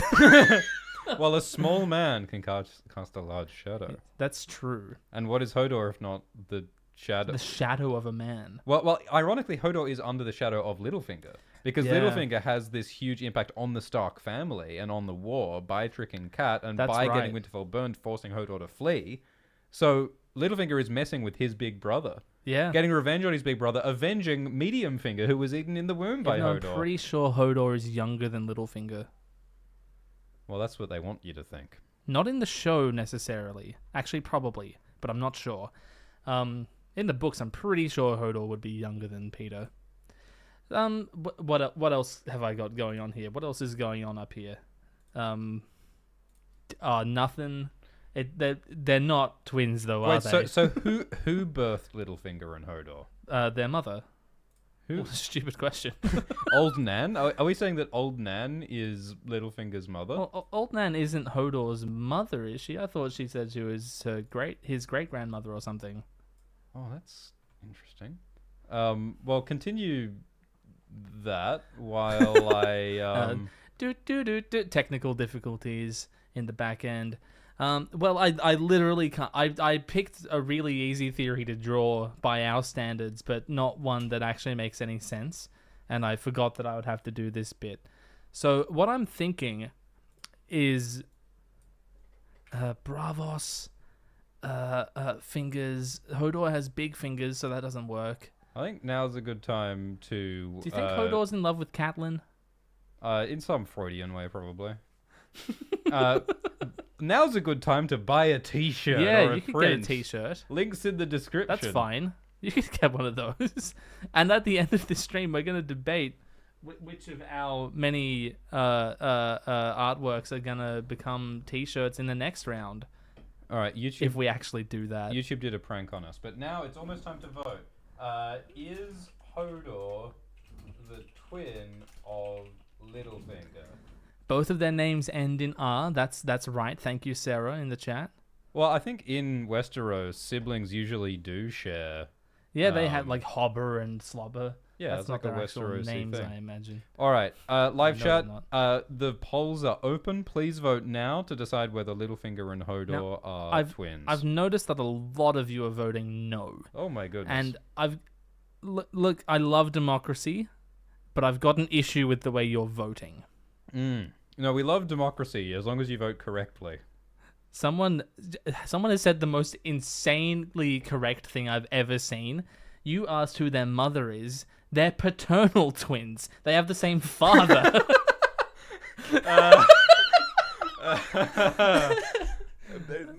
I'm not going to interrogate that one any further. No, that's actually hilarious. Like, the same father has children born by different women on the same day. Yeah. They're twins. Genetically? Sure. Sure. Yeah. All right. So while the vote takes place, we're going to quickly respond to a donation from Jasper, who says, "We'll get to you, Jasper." We're not doing them all Thank strictly you, chronologically. Monthu, who says, "Hope to see you on EFAP, maybe for Hot D Season 3." Thank you, Helmuth, who says, "I screamed in Discord Glido maniacally, but to no avail. The line in Casablanca is play it once, Sam, not play it again. Also, I tested the Omniwalder shirt and it melted my skin." There's no way you could have tested it by now. Is it not play it again, Sam? I know it's not play it again. Is it play it once? Is it? It's like how everyone thinks that in Star Wars, Darth Vader says, "Luke, I am your father." When it's no, I am your father. Yeah. But yeah, no one's actually brave enough to watch Casablanca to confirm it. I guess it's impossible to know. Thank you for the donation from Anonymous, who says, "Thanks for the commentary. You've opened up this whole fictional world for me. Oh. And I'm finally on to dance. Looking forward to finishing the series." Well, and also, Catelyn praying to the Seven caused Renly's death. Perhaps. Mayhaps. All right. We are closing the vote. That is six. That is. Oh, well, that's 47, is it? Yep. 37. 38. 38. Stop the count. Stop the count. All right, that's 38 Glimbo democracy points. All right. What a horrible turnout that was. Thank you for participating in democracy. All right. I think I've just barely edged it out. Are we going to do an additional round? Or are we finishing up the competition? How long have we been going? We've been going for 1.5 hours. My goodness. Gosh. Well, I had just finished a marathon by doing the first one, and we did 3 more rounds since then. This is like it's a duathlon actually, because really it's a drawing is, yeah. and it's like to... chess boxing. It's Yes. like the two most gentlemanly sports, which are of course arguing about deranged ice and fire theories and drawing MS Paint doodles of wombs. I think those are they should be Olympic events. I think we need to institute a third component of this and make it a true triathlon. Archery. Yeah, archery would be good. Yeah. Axe throwing.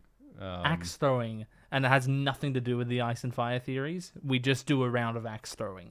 Fencing. Bakery. You don't want to fence me. Oh, I've got reach like you wouldn't believe, Glidus. Reach like you wouldn't believe. I don't believe. All right. I'm ready for one more. The people want one more. Let's do All right, one more. fine. Let's do one more right, round. all right. This could be the decider. This could clinch it. I think it very much will be. Battle of the Titans. All right. So I'm going to look at a theory that only I can see on the random generator. And we are going to... I'm going to draw it. Random. All right. Wowee. Wowee. Oh, All boy, right. I'm excited to see what you're reacting to. Wowee. Okay. I'm ready. All right. Let's hit this thing. Let's smoke some theories. Oh, I was drawing on different layers. What's going on? All right. Oh, I drew on the bottom layer. Oh, no. It's... What the hell? Did I draw on the background layer? Ah, fuck. I guess I did. All right. So we'll create a new fill layer that is... It'd be cool to just draw on purple for once. Screw it. Fun. All right. So, are you ready for a masterpiece? Yeah, of course. Always. Lordy Lord. Let's go. Okay. All right.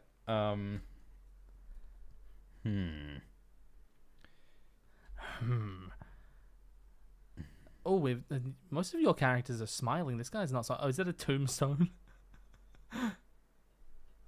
Or is this an angel of death? Is this a Shinigami? Is this Ryuk from Death Note? You know we're doing ice and fire theories. Is that a cloak?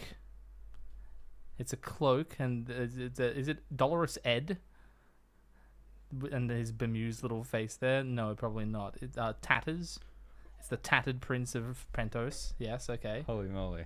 That makes sense with the tattered cloak. I like his face. That's very funny. Fucking fuck. I know. It's Photoshop, man. When did they do all of this? Shadow the Hedgehog. It's a dragon, a 3-headed dragon. Okay. Tatters dragon Targaryen. Tatters Targaryen. No, okay. Don't do that. Just let the guy draw the dragon, okay? Stop you yapping and just let him draw the dragon. Is this a Targaryen coin or sigil or the moon meteors? Oh, the moon's a dragon egg? Is that what we're going for here? It's on fire. This is all very standard ice and fire theory crafting. Melisandre is gonna sacrifice Tatters to crack the moon open and birth dragons. Ooh. That almost sounds like a theory. Melisandre is in the moon. Is this about the moon? It's dragon eggs. Wake dragons from stone. But Melisandre will use Tatters to wake dragons. Okay, yes. Tatters will wake dragons from stone. Yes! Okay. Hell yeah.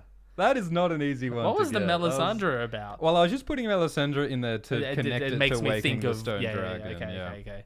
Wow. I was a bit worried you wouldn't get Tatters, but That was quick. No, the tombstone face really gave it away. I don't know. Like I normally I do a smiley face, but like Tatters is not a smiley he's guy. not a smiley. Is he? He's not a smiley guy. And yeah, I did like this circle to try and indicate stone, but like, how do you draw it? Because stones aren't shaped spherical usually. So it's like, how do you draw a stone? All right. And so like it was like natural for me to assume it was the moon, because what else would it be? all right. So Ola says this is t-shirt material.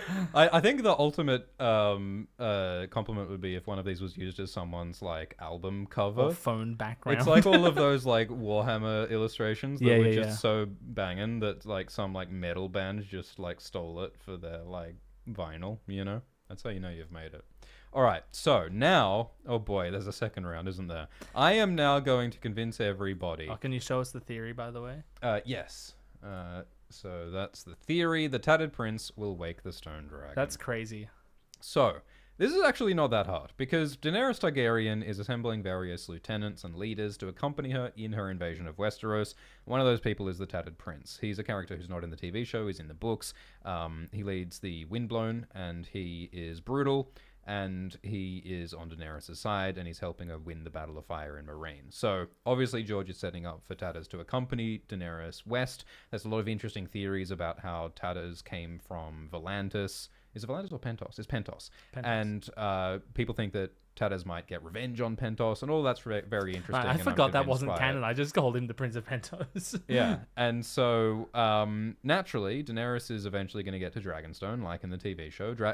It makes a lot of sense for Daenerys to land on Dragonstone, and Tatters to accompany her. And Dragonstone is one of the possible interpretations of waking the Stone Dragon, because there are those big dragon statues. And I think that Daenerys is going to turn on Tatters, because Tatters is going to commit atrocities in Pentos, and generally Tatters is an awful person. Like, he cuts the feet off those people, and he's like just a horrible dude in general. And I think that Daenerys, as a hero, has to eventually put her foot down and decide, okay, I'm getting rid of Tatters. So if Daenerys decides to kill Tatters at Dragonstone, the blood of Tatters, as a prince, he has like royal blood, which has magic power.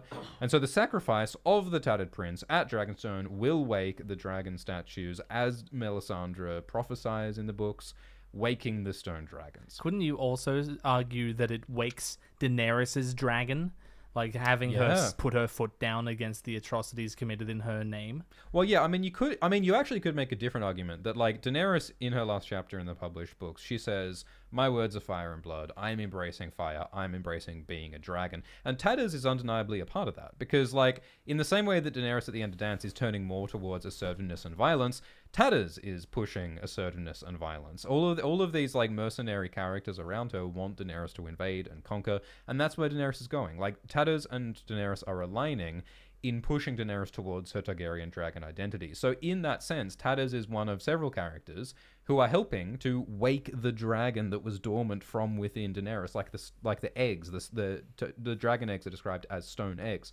So, like, in the sense that, you know, Daenerys is hatching from her stone egg and becoming a true Targaryen, Tatters is part of that character journey for her as an influence pushing her towards assertiveness and violence. And I could also offer a third interpretation of the theory. Oh, yeah? Which is that Tatters is going to play a role... But wait, there's more! With Jon Snow. If you can't offer one strong argument, just offer three medium strength arguments. It adds up to... It doesn't work. So, Tatters is going to accompany Daenerys to Westeros, and the resurrection of Jon Snow is going to be really important for Daenerys, because they're going to have a romance, and they're going to have this conflict in this issue. And so I think Tatters, through his invasion, through his support and of Daenerys, he's going to help her fight her way and, like, assert herself in Winterfell. And I think Tatters is going to play a role in not Jon's resurrection, but in Jon becoming a more assertive, violent character. Because there's a lot of speculation that, like Daenerys, Jon will also take a turn towards anger and bloodlust and fire, and I think Tatters is a very natural character to help do that, along with the cast of other violent characters. And so in that sense, just as Tatters brings out the violence in Daenerys, could also bring it out in Jon, who is also a stone dragon, in the sense that he is resurrected from the crypts of Winterfell, which is stone, and that is a stone egg. I'm going to stop it there. Fries in the bag. Ladies and gentlemen, let's open the poll. Will Tatters... wake the stone dragon. Vote now. Perform democracy. Vote in the live chat, and we will finally learn the truth. Super chats, though, in the meantime. Just pass the time. Mm. Triathlon, says Kit of the Weird Woods. You each need a secret item you have to sneak into the drawing at the end. And at the end, you have to guess what each's element was. Yeah, I the like mayhaps that. factor. There's one item that we have to put in at any point during the stream. Like hide the cheese. Yeah. Because that would throw a spanner into our What if it was a streamlined spanner? pictograph. So, yeah, it could be a spanner. Yeah, that'd be cool. Thank you, Gokhan Yeah. de Mercy, who says, "Hey guys, quick question: is Varys a Blackfire Blood Raven, but without the magic? He's a spy master, master of disguise, a plotter. I see loads of parallels. What do you think?" Oh, yeah, sounds pretty good. Yeah, I mean, George repeats a lot of archetypes. Like Illyrio and Wyman are very similar.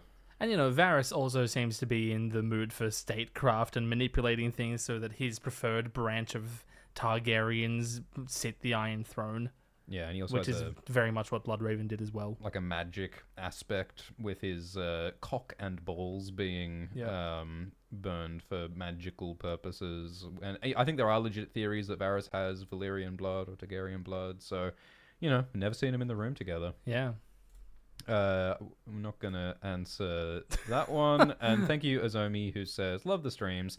Do you think Jon, Dany, and Saturn are the three heads of the dragon? Cheers, a Jon Saturn truther." I think that any argument to the contrary is just denying the text. Just as Aegon the Conqueror created his three-way with Rhaenys and Visenya, Jon will create his power threesome with Daenerys and Saturn, and will share the rule of Westeros together. It's true. I read it on AO3. All right, we're closing the vote in 5, 4, 2, 3, 1. That is 75 democracy points for Alt Swift X. That's All right. crazy. Glidus, are you ready for the next round? Yeah. Glidus is going to look at a random theory, and none of us know what it is, and we all together are going to guess, as Glidus illustrates, this randomly generated theory. And a reminder that you can check out the theory generator at the link below if you're interested. And you might also want to buy a t-shirt or a print at the links below. And, you know, you might like to do some stretches, go outside, touch some grass. You might like to volunteer at a local community group for some kind of cause that you believe in. Or you might want to lie on the carpet and meditate. Or you might like to like volunteer at an animal shelter, and even if you just like want to bring some like old blankets and things that like you don't need, like animal shelters can use them. And you can also like pat the animals. I'm ready, by the way. You can like stop whenever you want. I know. All right, you ready? Yeah. All right, Glidus is ready. Let's go. Here we go. All right, purple Dane, Ashara Dane, Arthur Dane. No. Who else is purple? Amethyst Empress. Sorry. I've done this the wrong way around. Amethyst Empress. But who else? Oh, is hang purple? on. Let me just quickly, let you know what colors are involved here. Targaryen, Dane, Bloodraven, Blood. Oh, it's fucking not purple hair. It looks Valyrian. It could be a Targaryen. Maybe it's just a Targaryen. All right, it's Daenerys. It's Aerys. It's Rhaella. It's Rhaegar. It's Rhaegar. It's Rhaegar. Awesome. And then fucking, Rhaegar. So Rhaegar will is resurrect. Rhaegar Rhaegar will resurrect. No, Rhaegar will be resurrected. By? Rhaegar will be resurrected by Melisandre, by R'hllor. Rhaegar will be resurrected by R'hllor. Yep. That was so quick. We're so good at this. Hell yeah. 52 seconds to guess Rhaegar will be resurrected by R'hllor. I don't want to flex, but we're pretty good at this. I mean, we're the only two people doing this, so it stands to reason that we're the best people at doing it. I'd love to see other people doing this. Yeah. It's not too difficult to set Actually, up. it sounds like the sort of thing that the Interesting Nerd Club might have already done. Yeah. I don't know. Yeah. No, tweet us if I do other people have done this. Silly games like this all the time. Yeah. Okay, now I have to convince you that Rhaegar will be resurrected by R'hllor. Well, I wait with bated breath. Well, the thing is, maybe it's already happened. Maybe certain people are just Rhaegar. Because, like, we go on and on about how George repeats his tropes. And all of these characters fulfill the same or similar functions. They occupy the same role. They do the same stuff. They're the same people. But Rhaegar specifically is, the hero that died 15 years before the story began. He's like the symbolic hero. He is the Euclidean ideal of what a hero is. The Jungian archetype of a hero. You get it. He's the guy. He's him. So if anyone else in the story becomes him, especially by the hand of R'hllor, or what's interpreted to be the hand of R'hllor, it will, in a sense, be a resurrection. And, Jon and Daenerys both will/have been resurrected by ? R'hllor in the past / in the future. Dany at the pyre / in the future, who knows? And Jon is dying at the end of A Dance with Dragons, obviously, and there's so many theories for his resurrection. And Jon being Rhaegar's son, maybe his resurrection by R'hllor will be a re-emergence of Rhaegar onto the fold, especially to take up the mantle of the hero he thought he was going to be. Yeah, I mean, he is. Jon is playing the role of Rhaegar and walking in Rhaegar's shoes, because Rhaegar believed he was the hero, but I think Jon will be the one to fulfill that. Exactly. And there's even all those theories that Rhaegar knew that he was going to die and was setting up the birth of Jon. Yeah. The idea that Rhaegar was Azor Ahai, but Jon is Lightbringer. So he's sort of planning his thematic literary resurrection decades in the future. Yeah. It also needs to be reminded that Rhaegar was born amidst fire. That he had a symbolic death, the death of House Targaryen and the generations preceding him at Summerhall when he was born / died. He was born amidst death. And his life was a resurrection of House Targaryen, the dying embers of House Targaryen. House Targaryen keeps dying, man. Yeah. Crazy stuff. That's what happens when you're made of fire. Yeah. Yeah. And then, Daenerys, basically exactly the same things we said about Jon, but Daenerys. And I don't think R'hllor's gonna walk onto the screen and say, "Hey, my name's R'hllor." No. Bonk, Jon's back to life. Even all the actions that are done in the name of R'hllor, we have to be skeptical of them. Yeah, it'll be more abstract, but fire will most certainly be involved.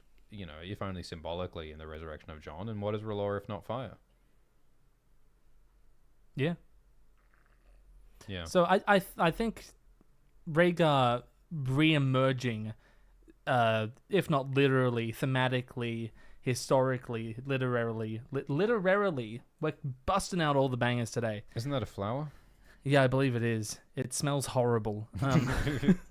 Will re-emerge, and it will probably be facilitated in one way or another by R'hllor, or something that appears to be R'hllor. You can begin voting now on whether Rhaegar Targaryen will be resurrected by R'hllor, the Lord of Light. Shall we respond to them super chats? Oh, yeah, absolutely. What a great way to kill time while we're waiting for democracy to happen. You got to be patient with democracy sometimes. Oh, you got to be forceful sometimes, though. Thank you, Starry Scar 222, who says, "A Song of Mice and Fire" by George R.R. Porton. Cat. Do you think that George is... George is definitely a cat guy. You read Tough Voyaging. I read Tough Voyaging, and George is a cat guy. Yeah, he's into cats. I think he probably likes dogs, though, because of the Starks, right? George loves cats, loves dogs. Because you see, Glidus, literature's about paradoxes. Is that right? Yes, and that is how George is a cat guy and a dog guy. Thank you, Everett, who says, "Hi, Glossera and Schwizzard." That's a good one. That's good. First time catching one of these live. Who is the unsung hero of Ice and Fire, and why is it Edmure Tully? Yeah, well, Edmure is controversial because Edmure's military decisions messed with Robb Stark's military plans. There's a lot to be said for Robb's strategy there. But Edmure was the one who said, "I want to protect my people." Edmure is one of the few nobility of Westeros who says, "I actually want to do the right thing by the common man." Regardless of his ability to actually do that, he said that he wanted to. And he seems sincere. And that's great. Good for Edmure. Yeah, good guy. Bry Fitz says, "What's your favorite unhinged yet plausible asswife theory?" Euron skin changes the Dusky Woman. Really? Yep. You're a big fan of that one. I wouldn't say fan. I would say it's plausible. Because but it's your favorite unhinged yet plausible theory. Oh, yeah, okay. Well, I mean, the Blackfire theory I love. It's maybe not Unhinged. I like some of Like the... Varys Blackfire. Yeah, I don't think that's unhinged at all. I think and the that's Young Griff Black particularly theory, hinged. yeah. I like, I don't know, the Five Forts is the wall, and like some of that like Eastern stuff being I connected don't and like so that on. stuff very much. Yeah. What's your favorite Unhinged yet plausible? Uh, I like the Night's King created the White Walkers. I don't know if that's... I'm a big fan of. I've talked about this before. The Night's King is Cold Hands. Mm. I think that's pretty unhinged. Yeah, but I I'm agree. a I big think that's fan pretty of it. unhinged. Well, let's check in on how democracy is doing, and it's 2025, and it's not looking fantastic. But I've got 60% of the yes votes All right. on this theory stream here. All So, right. That's let's 60 democracy points. Let's add them to the democracy counter. All right. How much democracy do we have today? Who am I? I'm Glidus. All right. I think I've screwed the pooch. I think I've thrown myself under the bus. I think you win. Oh my gosh. Well, the most mathematical in the audience have probably already done the addition. Yeah, hopefully. Should we bring out a calculator app? You don't have a Texas Instrument on hand? Well, I do, but it's not on screen. I keep a Texas Instrument in my pocket at all times. You happy to see me, or is that just a Texas Instrument? All right. It's a Texas Instrument. Glidus's points. It's a graphics 66 calculator. plus 71 plus 66 plus 38 plus 60 301. for a grand total of 301. That's a lot of democracy right there. Swift has 61 plus 66 plus 50 plus 55. Oh my plus god, it's so close, 75. but you've won. Whoa. Yeah. Holy moly, that Yeah, was wow. close. By 6 points. A nail biter. I really think that the little finger hodel one. I just wanted to draw the womb, damn it. If only I'd given you time for Yeah. the womb. But then like I didn't even think about arguing it, My goodness. and then I did a horrible job. Well played. GG. All right, what's the prize, chat? Or have we decided that? Yeah. I don't know. Comments let us know what the prize and or punishment should be. I for one would like to make this a triathlon. If we can think of an additional event. Rap? No, I- that's too similar to the debate. I think. What if it's just chess? Just flighting. Savas. It could be Savas. So, yeah, we'll have to invent Savas though. Well, no, someone has. Didn't you know someone's made a playable version of Savas Okay, online? okay. I'd be We willing could to give actually that a go. play Savas. I mean, Yeah. I think the problem is that a Savas game would be a lot. I like that suggestion there. The winner gets a free burrito. I could buy you a burrito. Yeah, like passing on the burrito. Yeah, symbolically like is it's nice. technically by the transitive property, George R. R. Martin will have bought your burrito. Yeah, it's true. How many degrees of burrito separation can you be from George R. R. Martin? I also would like the comments to let us know which of the drawings from today's session you would like to see on a t-shirt. Mine are so bad. Well, I mean, we often like guessed it like so quickly Yeah. that there wasn't much time to be ornate. I mean, this is an abstract masterpiece. I actually like, in a funny way, the abstract messes are like They say more. it honestly is higher art Yeah. when it's more of a mess. Yeah. It's an abstract art, and I think it would look good on a t-shirt. That one's That one's pretty fire. yeah, I that one's think. got some energy. We're gonna have to. Oh, what if I just move this layer all the way down? No, I think you've got layer 12. I've got layer there. 12. This is the best advertisement for not paying for Adobe that I've ever seen. Why is it like this? Why is Adobe like this? That's something you get to ask yourself every day as a creative. Yeah. We've got. Oh, that one was blank anyway.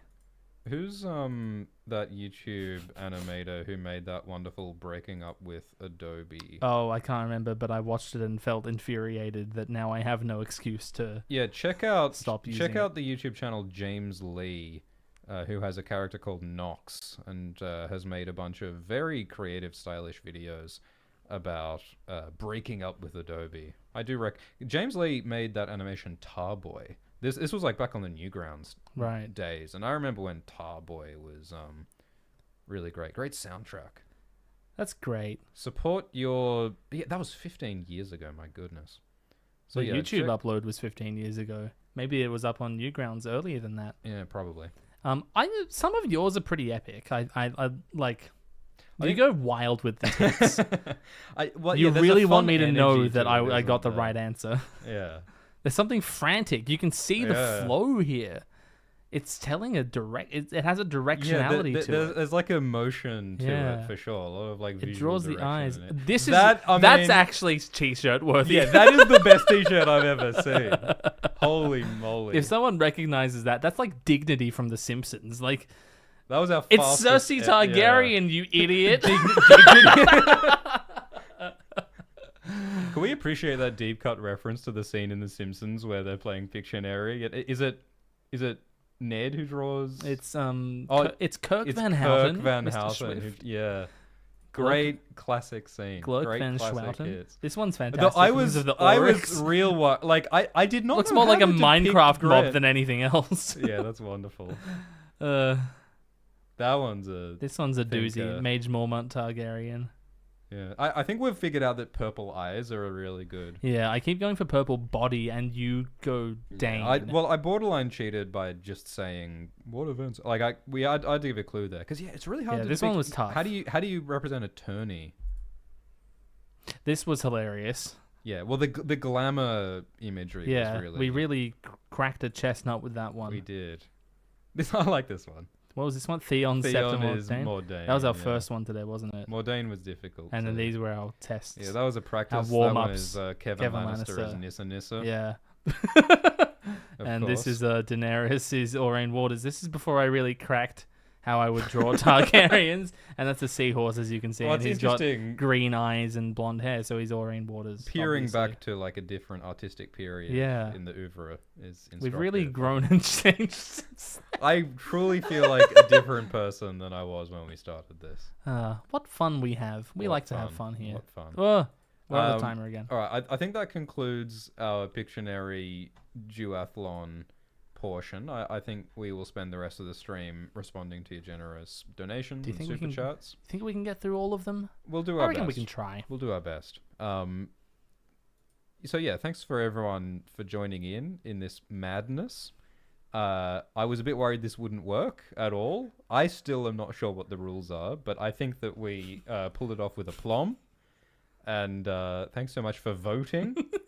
Yeah, thanks for participating. The world is better when you vote, so I'm glad you all voted so many times today. It's true. And yeah, let us know which of these masterpieces you would like to have available on a T-shirt or an art print. Links are in the description. We have to put that on a The T-shirt. suggestion of someone said put this on the front and the words "Isn't it obvious?" on the back. Triceratops says, I need these as stickers or pins. Yeah, there's a lot of things we could put them Oh, on. we probably could do that. Yeah. Yeah, well, let us know what other kinds of, like, merch objects they could be on. Well, Because, we don't have this to on a limit mug. ourselves. That would be some spicy coffee in that mug. My goodness. All right. So let's look at some super chats and things. Dwi Hokaiho Anjasmara Oh, we're at the top, by the way, not the bottom. says the loser will have to eat a dream of spring. That's a fun one, but I think it's a bit too high stakes for a game of this proportion.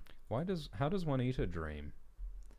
You're gonna have to whip out the mind fork, yes, and eat it with the time knife. Do you start from the cutlery on the left and move right? Or do you how do you use the What? correct? Well, no, like in a setting in which you're eating dreams and time, like which Yeah. cutlery? Because I don't want to confuse the time fork with the No, mind it's the time knife and the or mind fork. There's or no the- such thing as a time fork. Right, but what about the cosmic spoon? Like, whence does that? Well, that's when they arrive in wheel the- out the astral ice cream. Ah, yes. No, thank you for Okay. clarifying. Lars says Lars moment, and I'm here for it, man.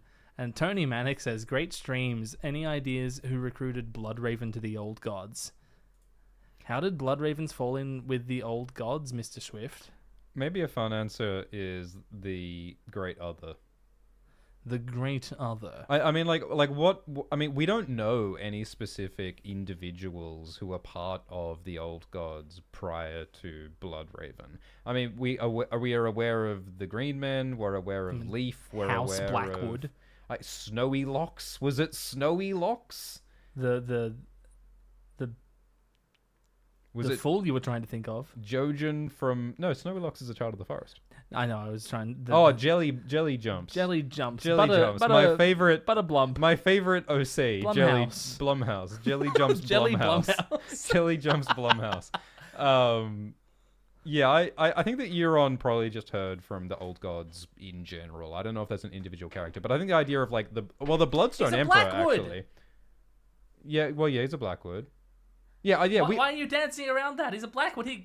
His family has a dead weirwood tree in its backyard. Yeah, but I think like the all of the Blackwoods are old godses. Yeah, they've got a connection. I think that the person was just asking like what specific entity, or maybe I misinterpreted, but yeah, I don't know if we can be much more specific than it's just the old gods in general. I really want to know what happens to that weirwood in the King's Landing God's Wood in House of the Dragon. I want Vagar to just like accidentally step on it. Sorry, killed your god. Anonymous said, she glide on my shaft till it streams, and I think we should probably just shut down the whole... Turn it off. Delete the cancelled channels. Christmas. Yeah. No one's behaving. Oh, well. Thank you, Sam Day, who says, Glidus, are you planning any meetups soon? No, like, meetups in like unto themselves, but there will be some Materia gigs this year. Unlike last year. Check out Glidus's rock band Materia on Spotify. Oh, you can if you want. We did release an EP last month. Mm. Wealth Wolf says, I'm yelling the answers up my screen, but I don't think you guys are hearing me. Wealth Wolf, yell louder. Yeah, I think I almost heard you. Thank you, Castellan Glimbert's ghost, who says, hello, miserly father. Still dead, thanks to your penuriousness. Yuletide haunting failed. Failure runs in the male line of the family tree, and thus I will continue to haunt thee. Well, lucky for me, I am not from the male line. I'm a maternal son. You're a maternal Glimbert. Paternal twins. That's so funny. Elden Ring guy says, hello, J. Robert Swiftenheimer and Major General Leslie Glidus. I've come to thank you for your amazing work and giving me background noise for my daily activities. And Swift, I need you to play Elden Ring, and no, you do not need to play Dark Souls first. That's true. I also need to play Elden Ring. Yeah, I played like the first hour of Elden Ring, and you streamed it. You madman. Yeah, it was fun. I didn't find the Winds of Winter in it. I was expecting to, because it was written by famed fantasy author George R. R. Martin. I've heard of him. I kept looking for Jon Snow and I couldn't find him. But yeah, maybe we'll do more of that at some point. I feel like, you know, as a hardcore gamer myself, and you know, an avid interest haver in George's works, and a YouTube channel owner, that like I'm in a position where I should explore Elden Ring and give my thoughts on it, like vis-a-vis George, but also to like speak confidently on Elden Ring, I'd have to invest several hundred hours of my life into it. Yeah, but it'd be fun, bro. It would be fun. I've been I do really enjoy since Pong, bro. I do really enjoy FromSoft games, so maybe I just want to play it for myself. Julia says, love you guys. G Limbo, do you have any plans for another album similar to The Beggar King? Yeah, What's The Beggar King? The Beggar King is me as a solo artist. I stole the name from Viserys because I have a normal relationship with Harry Lloyd. Hell yeah. And I released an EP last year called Songs Before the Fall, and I am currently working on a full album for The Beggar King. So the answer is yes. Hell yeah. Gordon Gessler, or possibly Jordan Jessler, says, happy to finally catch a stream live. Giles Rosby faked his death. That's huge. Does Gordon Gessler use GIFs, or does Jordan Jessler use GIFs? That's the question. You'll have to tell us, Gordon. Have you seen that Harry Lloyd movie where he plays the dead King Richard? No. You should probably watch that. I should probably watch Arcane. I've heard that Harry Lloyd is in that. Yes. Is he? I know. I've been told. You don't need to tell me, everyone.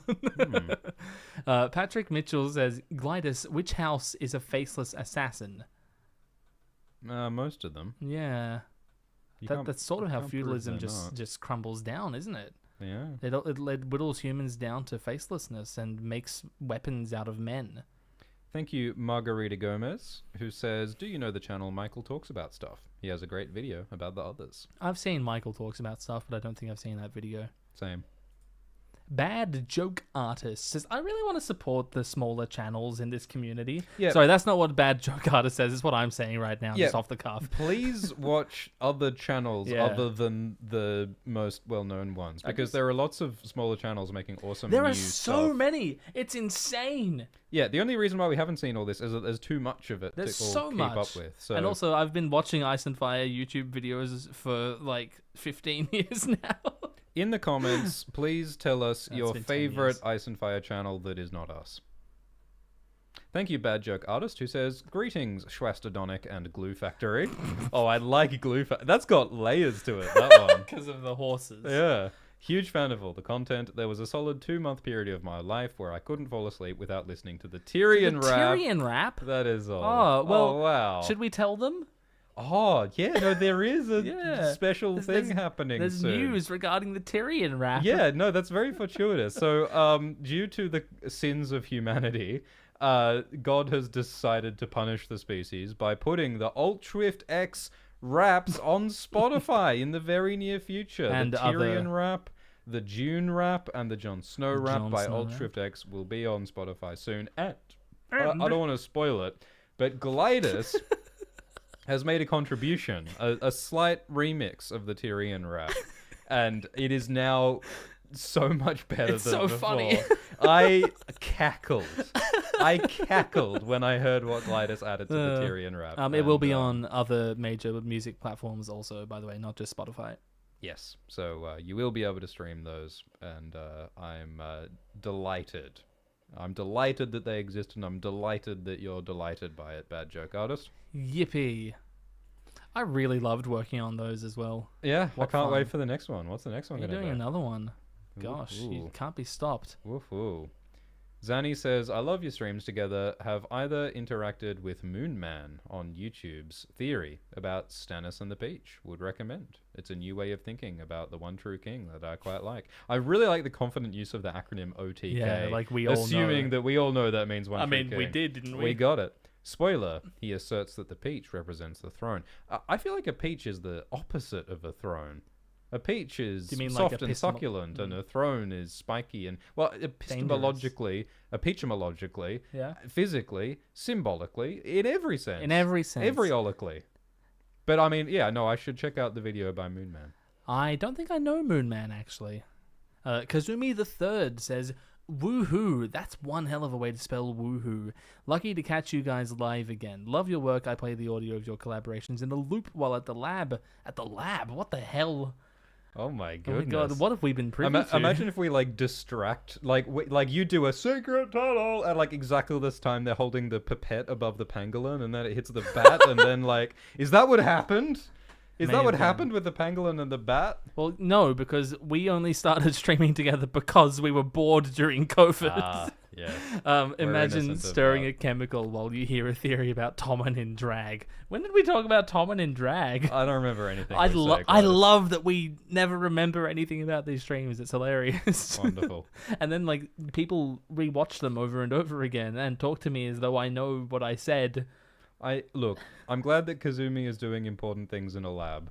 And if we can contribute and or detract from that in some way, I'm equally delighted. If we can take away from that. Thank you, McGlumber the Giant, Wow. who says, "Hi Glidus Knight and Schwitty Sant, will you turn this from a debate into an unhinged theory rap battle? Oh, you were ahead of the curve there, McGlumber. If there comes a day when we're prepared for that spectacle, then it'll happen." I don't think I will ever improv rap in front of anyone. I have it on good authority that you listened to a Lupe Fiasco album recently. Yeah, well, sometimes you just listen to some rap. Step. That's the first step to mastery. All right, hit me up in 3 or 4 years. Real Josh Snow says, "Hi, Glimbert and Shrubel. Have either of you read The Witcher Saga? It's very close thematically to Asswife, and I believe both of you would enjoy it.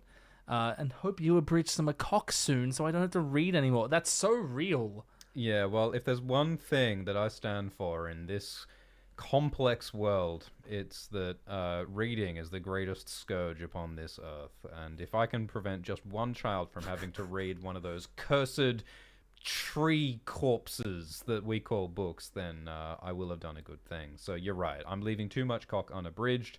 I will remedy that with some cock abridged in the future. That's actually why I plan on eating all of the copies of The Winds of Winter, just to prevent people from having to read. You're right. Every book that you eat is a book that will not be read. You've Yeah. saved another person from the Yeah. evils of a book. Books are the devil's playground. Anyway, have you read The Witcher? No. Everyone was No. like, "Oh, check out The Witcher, check out The Witcher," and then I read the news. Oh, Henry Cavill has been replaced by a sturdy broomstick in a wig, and the Metacritic's not looking good. And I was like, now's not the time for polished literature. Yeah, but that's the I've show. got a rap to write Not about. the books. The books Tyrion. have been over for a long yeah, time. but Wait, could you since I've- imagine reading a series that's done? But since I've got, what is it, a series, or is it like it's more episodic, Yes, isn't it? yes. Yeah. So, from what I understand, sorry if I'm not correct about that. Yeah. Well, I haven't read it. It would be cool to check it out. Catherine Ford Kennard. said. It's Kennard. No, it clearly says K3 and then 4RD. Says, hello, Glimbiscuit and Schwaffles. Any more Nebula exclusive content planned? What about a fake Rob, Stannis, and Tywin combined supercut? Oh my god. Combined. You just like gave me... I'm having a panic attack right now. Yeah, that's a lot of jumping. Like, Oh my god. I think they're good ideas though. Like the fake Stannis would be amazing. And yeah, to clarify, we have made a 22-hour-long video about Jon, And which it was a is, traumatic experience. It was traumatic. If you want to see two people psychologically break down over the span of a calendar day, you can do so on Nebula or on Patreon, where it's available. We also have 10 long videos about Hot Day Season 1. You have so much shit Extended editions of Season 2. There's a whole bunch of extra us yapping on both the Glidus Patreon and that Rat Scoundrels Patreon, Alt Shift X, And on Nebula. Nebula. And you're welcome to check that out if you'd like. It's a good way to support us. Do you think we'll ever do something like that again? Yes. I think that neither of us want to, but we will. Yeah. No, it won't be willingly. Yeah. But it'll happen. We will drag ourselves kicking and screaming into Oh, that. yes. Yep. No chance, but no choice. Yeah. If you can't picture what that looks like, use your imagination. The Adam, the Slovak guy, says, hello, Alt Snack X and Gravy Glider. And hello to my future self listening to this for the 50th time, as I do Ooh. for every stream of you guys. Love you both. Oh, that's so nice. How do you feel about Gravy Glider? It wouldn't be my first choice. I'd like my gravy being delivered to me in a boat with a captain. Right. More of a nautical bosun? gravy Yeah, experience than an aeronautical experience. indeed. Yes.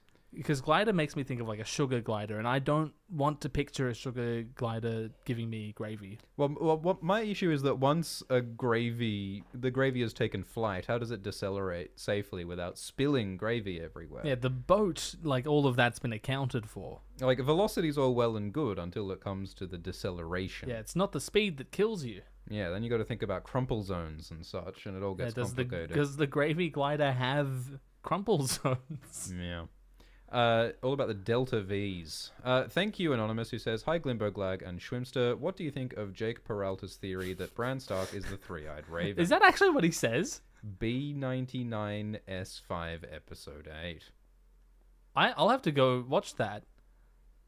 Is that what he fucking says? Because I mean that's basically true. Bonus question, have you seen Arcane? No, I haven't watched it yet, but I'm gonna damn it.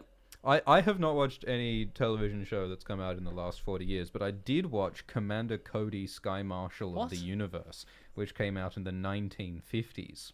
And there's a pretty cool episode What? about a robot from Mars, and Commander Cody has to outwit it using his gumption and, of course, What? his trademark flight. What are you talking ability. about? Have you not seen Commander Cody, Sky Marshal of the Universe? No. Been living under a rock, Should I mate. have? Living is it under a rock. Required reading? Of course it is. It's examinable. Thank you, Herald of Raw, who says, Lord Swifty, Lots read of things and are do a examinable. review. Life is an exam, and everything is on the test. Doesn't John Green say that, but in a less scary way? Yes. Lord Swifty, read and do a review and or abridged of The Way of Kings when you're done with Aswife Abridged and My Life is Yours, or My First Sons if I'm not alive by then. Hit yourself with some Glandon Schwanderson. Thank you, Large Michael, who says, all right, Gimp and the other guy, how do you geezers think Tyrion arming the mountain clans will come back into the story? I'd love to see Timett, son of Timett, in case you're confused. Yeah, with another Timett. Oh, I thought you meant Timon, the father of Timett. I'm glad you clarified. Well, would you believe that Timett is also the son of Timett? It's Timett's all the way up? Yeah, and down. And side to side. Maybe Timett Because will they're paternal children. be a Mr. Paternal twins. Anyway, good art today. Keep it up. Thank you. Yeah, so there's a book. There's a bit in the books where Tyrion Lannister, he insists on arming the Mountain Clansmen before the battle in the Green Fork, if I'm not mistaken. And he thinks, man, it'll be so great when the Mountain Clans go and like ravage the Vale with the weapons that I gave them, and that'll be revenge against Lysa for imprisoning me. And yeah, that could happen. But I mean, I guess the question is, how does that intersect with like Littlefinger's plan to control the Vale through Sansa and Harry Harding?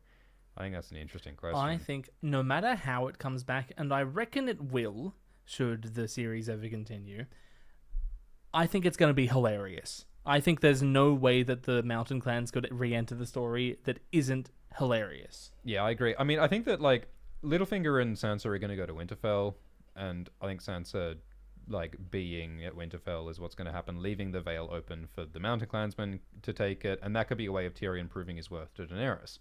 It's like, hey Daenerys, I've just taken one of the kingdoms of Westeros By for complete incident. and by being very funny about it. But there's also a darkness to it because, you know, Tyrion fantasizes about leaving the Vale a smoking ruin. And these people are not like just gallant fighters who'll come in to liberate the Vale from the tyrant Littlefinger. No. Yeah. So yeah, it's another aspect of darkness to Tyrion's character, which of course the show ignored. I don't want to read this one from Old Swift Pike. Yeah, we can skip them if the vibes aren't what we want. Jasper Alert, sorry Jasper, says, hi Anthony Glordane and J. Kenzie Alt. Oh my god, J. Kenji Lopez Alt Swift X. That's incredible. That joke would have made more sense for the food ratings, but your streams are some of my favorite stuff on YouTube and maybe the internet. J. Kenzie Alt Swift X.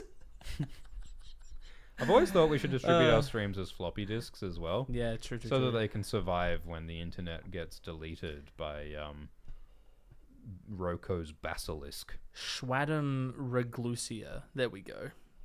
Thank you, Daniel Bart. How do you read those accents with the... throw caution to the wind. Daniel Bat! flutter, like in what we do in the shadows. Human form. Human form. Bat! Hey, Gumbo and Shrimp. It's my IR... Oh, we did that one. Yeah, what the hell? Yeah, we did that. Thank you, Daniel. Thank you, Molly. Hell yeah, we're so back. Yes, let's go, Molly. Thank you, Bryman13, who says, this week has been pretty awful. My position is being automated. Thanks for being a comforting constant while I get replaced by robots. You guys rock. If it's any consolation, I'm convinced that YouTube is going to replace us with AI. Yeah, we're being automated too. In any second, because AI is soulless and spews misinformation, but it's a lot cheaper than humans. So I'm sure we will go the way that you're going. YouTube gives us roughly 50% of what the videos earn, and they wouldn't have to give the AI anything. They would get twice as much money for much worse content. Thank you, Klimmers, who says, thanking you, fellow Antipodean gentlemen, for many a good night's sleep. I have vivid dreams of delicious turnips soaked in butter and tasteful cannibalism. That's what we offer here at Old Shift X and Glimbo Enterprises. You should write copy. Only the most tasteful cannibalism. We wouldn't want to be gauche with our consumption of human flesh. We want to use the incorrect spoon when the human is served. Yeah, not the cosmic spoon for the human flesh. No, certainly not. We would use the viscera fork for that. John 12,494 says, thoughts or theories on Howland Reed?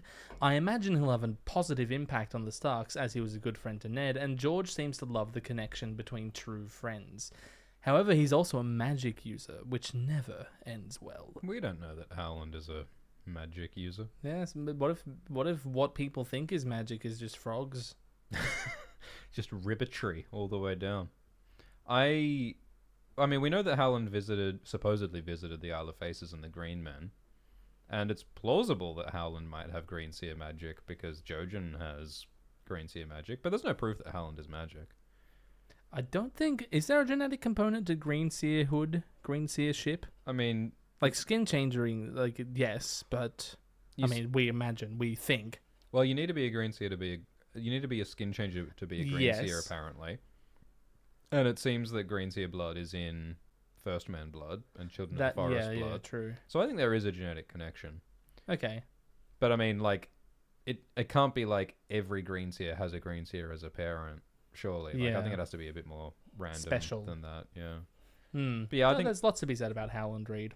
I think that Howland knows that Jon is Rhaegar's son. I think Howland will know about Rob's will, making Jon king, and I think that his role will be to introduce that. We were talking earlier about how Game of Thrones like seems to sort of fall where the books might end also, but like just without all the connective tissue. Just without any of the context or meaning. How do you think Howland's... Because Game of Thrones doesn't have Howland Reed in it, except for like that flashback, and is he one of the people at the big stupid council at the end? I don't know. I don't care. But yeah, Howland, it appears to be a massive element that is just completely left out of Game of Thrones. Yeah.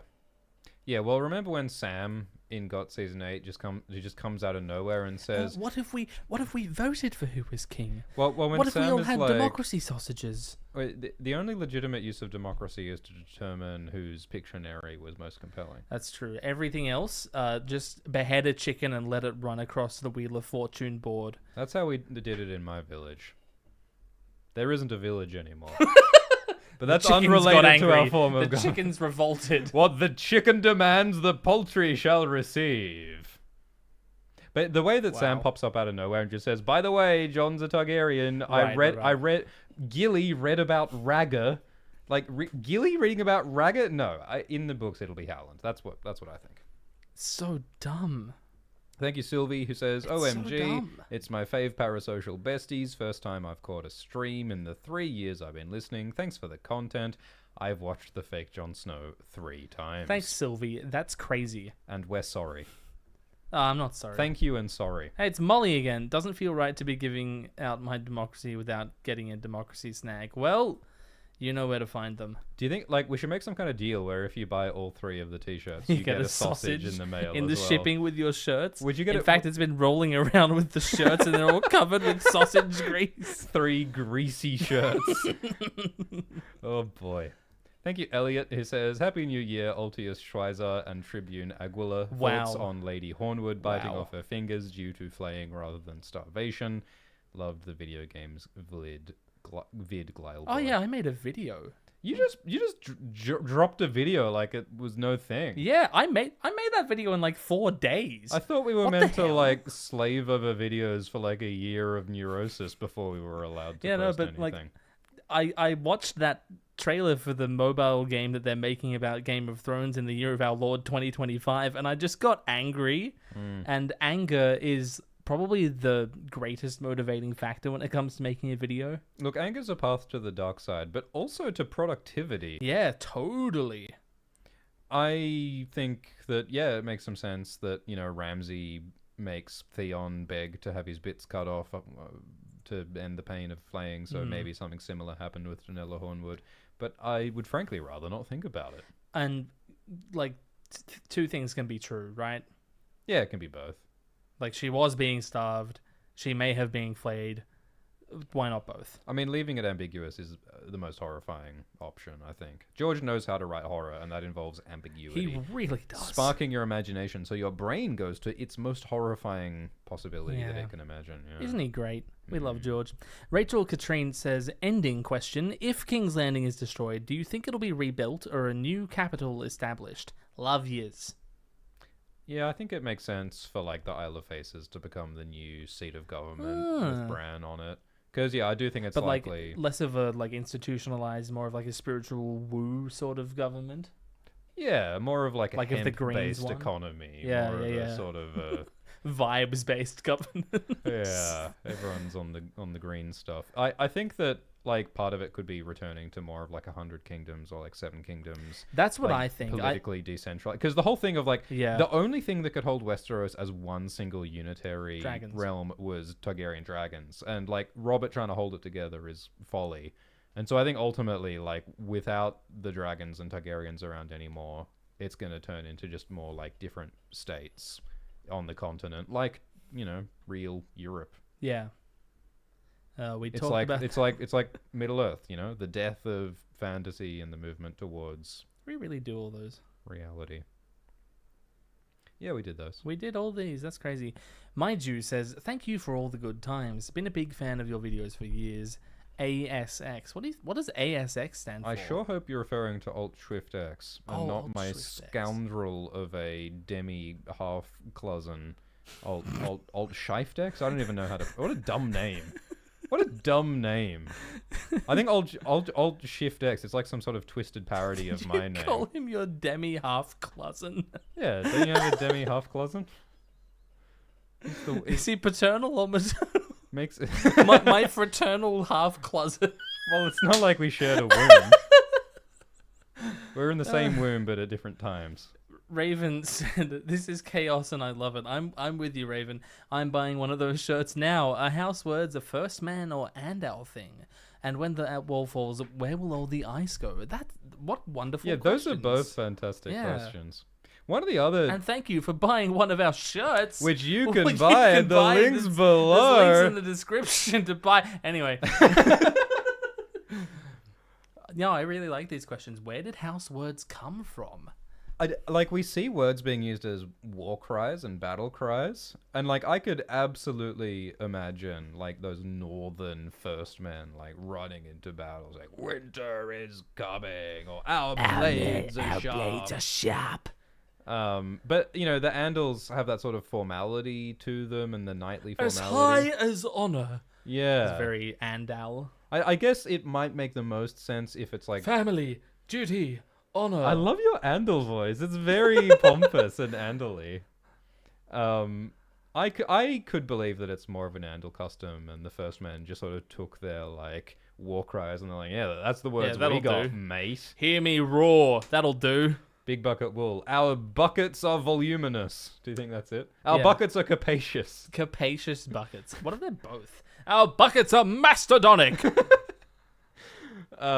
Yeah, that's an interesting question. I mean, the thing about when the wall falls, where will the ice go? One of the most maddening details in A Song of Ice and Fire is the claim that the Horn of Winter has already sounded. When Jormun's horn was sounded and giants awoke from the earth. So the question is, if the horn destroys the wall, and if the horn has already been blown... Quick question. The wall's still there. Wall's still there. Was there a different wall on the neck... And the blowing of the Horn of Winter destroyed the wall that was on the neck and melted the ice, and it became the marshy neck. Was there a wall at the Five Forts that's not there anymore, and it's just the Five Forts now? Ah, the 5 forts are the mere stone scaffolding to support the ice. Does that mean that there are 5 forts under the current northern wall? No. No. We made it up. But no, I like that ice melting down and making the neck, although does that sort of thing last for that long? Is George that interested in hydrology? Definitely. It's a bit like when people destroy dams or create dams and it just floods massive parts of the earth. That's a real thing that happens.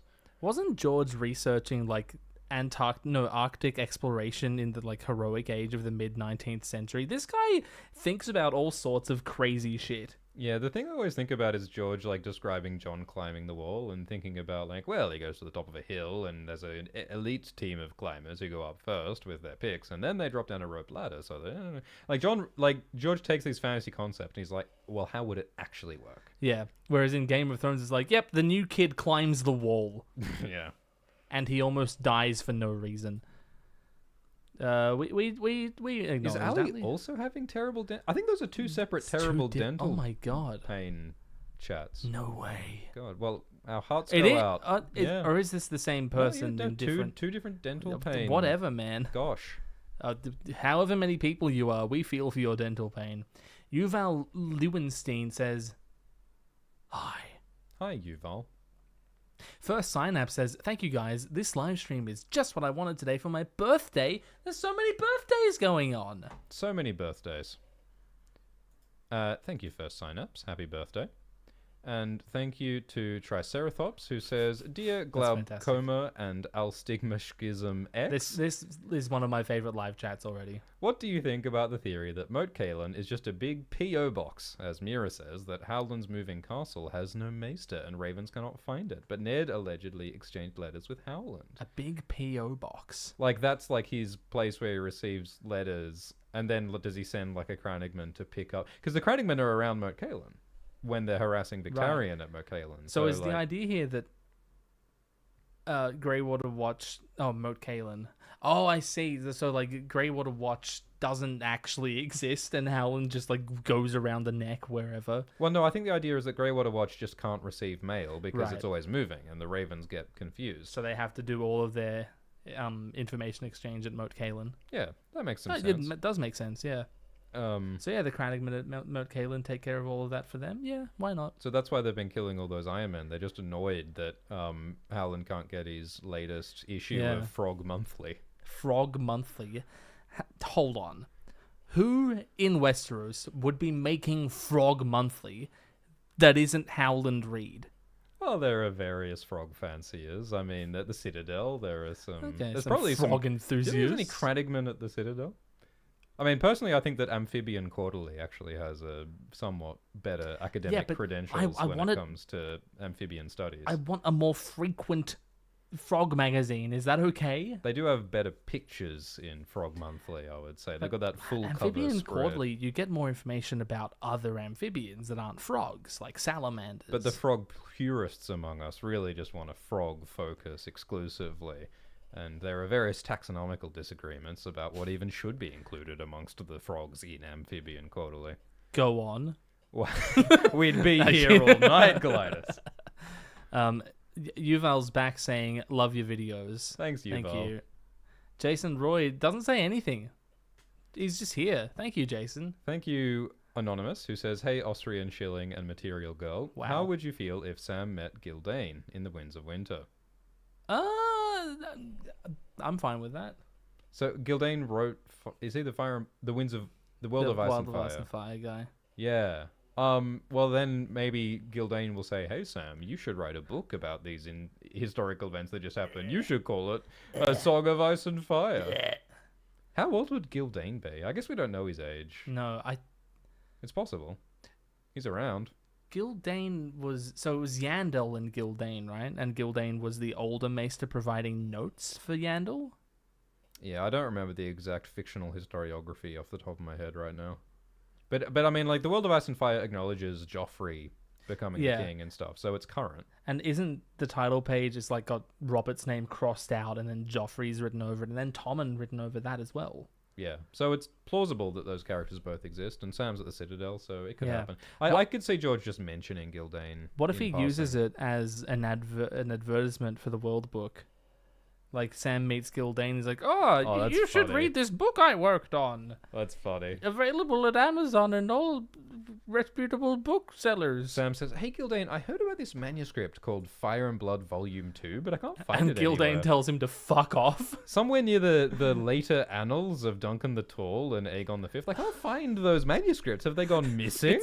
I'm also looking for, what happened to Duncan the Tall? What happened to, there's this Valyrian steel dagger, and what happens with me? What do I do? It's like at the end of the Dune books when the author just breaks the fourth wall and talks to the audience and is like, yeah, there's a few plot holes in this book, but, you know, the characters just did it. I think it'd be great if George did that. Like, if we met Archmaester Gildane and it's just George Martin, like the physical description is just, you know, and Gildane was, you know, a Santa Claus-like man with a white beard and a turtle upon his hat. And it's like, oh, George is being hello. George. And then Gildane just like, you know, because like George breaks the fourth wall when Littlefinger says that I thought I'd have more time to plant some seeds, and that's a reference to the 5-year gap being cancelled. So it would not be unprecedented for something like that. Yeah, but what if Gildane says, I've heard reports of horses changing their sex in the Riverlands and like Baratheon eye colors and Westerling hips. Like maybe that's his opportunity to air all of those out. A treatise on hips in Westeros by Archmaester Gildane. That honestly sounds like something in Fire and Blood. That sounds like one of those disgusting books. That could happen. Alt Swift Stone says, Father, It's your bastard son here that I may be one of your only offspring to have seen your true face. Have a unicorn steak on me. I've heard it will be delicious from being so mysterious. I think mystery correlates with deliciousness. That's true, I think. I think the less you know, the more open your senses are. Like if you have a preconceived notion of what it's going to taste like, Yeah. you're just like, whatever, it's a burger, I've had these before. But if you're having something where it's like, I don't know what animal this came from, I don't even know what phylum I'm eating right now. Wow. You're going to taste it. You're going to like experience it. Yeah, you know? like raw. So I think unicorn Sheer steak, perception. yeah, it's how you truly open your mind's So I eye. believe unicorns are phylum Annelida. They're worms. Are they? Is that where Yeah, the horn... like leeches. Yannick Got Panic asks Swift, where is the Bionicle Law video you promised? It would be cool to make a Bionicle Law video. I did see that someone did it recently. Someone made like a 3-hour-long video about Bionicle Law. There's a cottage industry of Bionicle YouTube. It's there? a thing. I Yeah. better get in on that Yeah. after I read The Witcher. After I make 70 videos on the Way of Kings. Yes. Non-modal says, this just in, Arya ate Pigeon Ned. Now, some people have pointed out that Arya in the Game of Thrones show kills the pigeon before the death of Ned. That's but we've true. established that skin changes can time travel. Time-traveling Pigeon Ned. So it's very plausible that Yeah. Arya ate her pigeon father. Yeah. And send tweet. Thanks, George. 162,000 likes. Zane says, what YouTubers would A Song of Ice and Fire characters watch?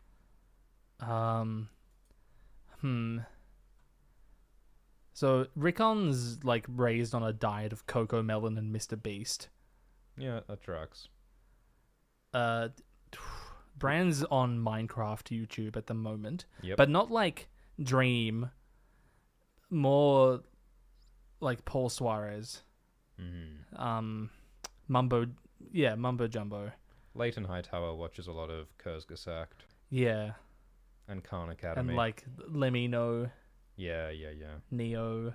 Yeah. Ned watches Jenny Nicholson. Yeah. Jake MCP says, I'm like one of George's Blue Star wearing American football players. I'm catching this stream.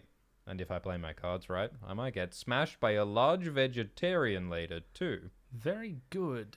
So Jake is referring to Patrick of Kings Mountain being killed by Wun Wun in Dream of Spring. Because Patrick of Kings Mountain has a star on his heraldry, which is a reference to the Dallas Cowboys. the Dallas Cowboys. Yes. This is a result of a bet that George made with a friend of his, whose name I think is Patrick, It's really funny. about football team performances. Like, it's the death And of... that's just in the fucking prelude to the death of the main character. It is one of, if not the biggest plot moment in George's magnum This opus. is just a football reference because of a bet he made with a mate. Do you think he would have put in a joke football reference if he'd known that that was the last John chapter he would publish for the next 13 years? Yeah, Yeah, he probably would have. I love that guy. I think he did that knowing that. I think it's important to remember that George is having a laugh like 40% of the time. Yeah. He's a giggler. Kings Mountain, by the way, his friend Patrick lives in Montreal, and Montreal, of course, translates to Royal Mountain in French. So I didn't even Patrick know of that Kings bit. Mountain. Yeah, Yep. there you go. Shingai says, where do you stand on Hightower ICBM? What, the High Tower is an intercontinental ballistic missile? For which continent? Where's it gonna, like, Valyria? Othos. I can see Euron... Did it cause the doom of Valyria? Euron right... I like that idea. I like the idea of, like, Euron riding the Hightower ICBM, like in in Doctor Strangelove, and it's going, whee! And it's landing on the heart of winter. Kablowie. I mean, look, if anyone has nuclear fission technology in Westeros, it's the Hightowers. They got the money No, for a nuclear program. It's the Baratheons. They got... Why? Oh, because The of Storm's End is a nuclear reactor. Well, obviously the Hightowers are getting their enriched uranium yellow cake from Storm's End. Exactly. That's where the... well, I mean, Stigaya might have some of the good cake as well. Well, but that's where they bury it. Yeah, so the Valyrian Dragon Lords were always like investigating to prevent the High Towers completing their nuclear program, but they kept it under wraps. So. Wait, so if the Five Forts is the wall, what's Stigai and what's Ashai? Is it like Hardhome? Yeah, or is that the wrong side? I think it's an interesting parallel, but I think Stigai and Shai is the former capital of the Great Empire of the Dawn Dragon Lords. Sure. And the Bloodstone Emperor did his Blackstone shenanigans there, and that's why it's ruined. Andre says, Swift Julius the Unseen and Glimbo the Glidus. The Glidus. Glidus, thank you. Thank you, Dui Hokkaiho Anjasmara. Yeah. Thank you, Darcy Thank you, Jones. Darcy James. Thank you, Molly, again. No, I was so serious I'd buy the Cersei shirt if it isn't it up. Yeah, of course. We're going to make that. Yeah, let us know in the comments which of the images, the drawings from today you'd like to have on a t-shirt or print. What's the best way of doing that, of like managing that? Comments, I think, or tweets. Yeah, just update comments. Yeah. Darcy James says, I finally managed to catch a stream. What a way to end the weekend. Let's go, yeah. Thank you, Jason Roy, who says, what's up, Swifty and Gumbo? First live stream I've caught, but I've enjoyed every minute on Nebula. I should be asleep.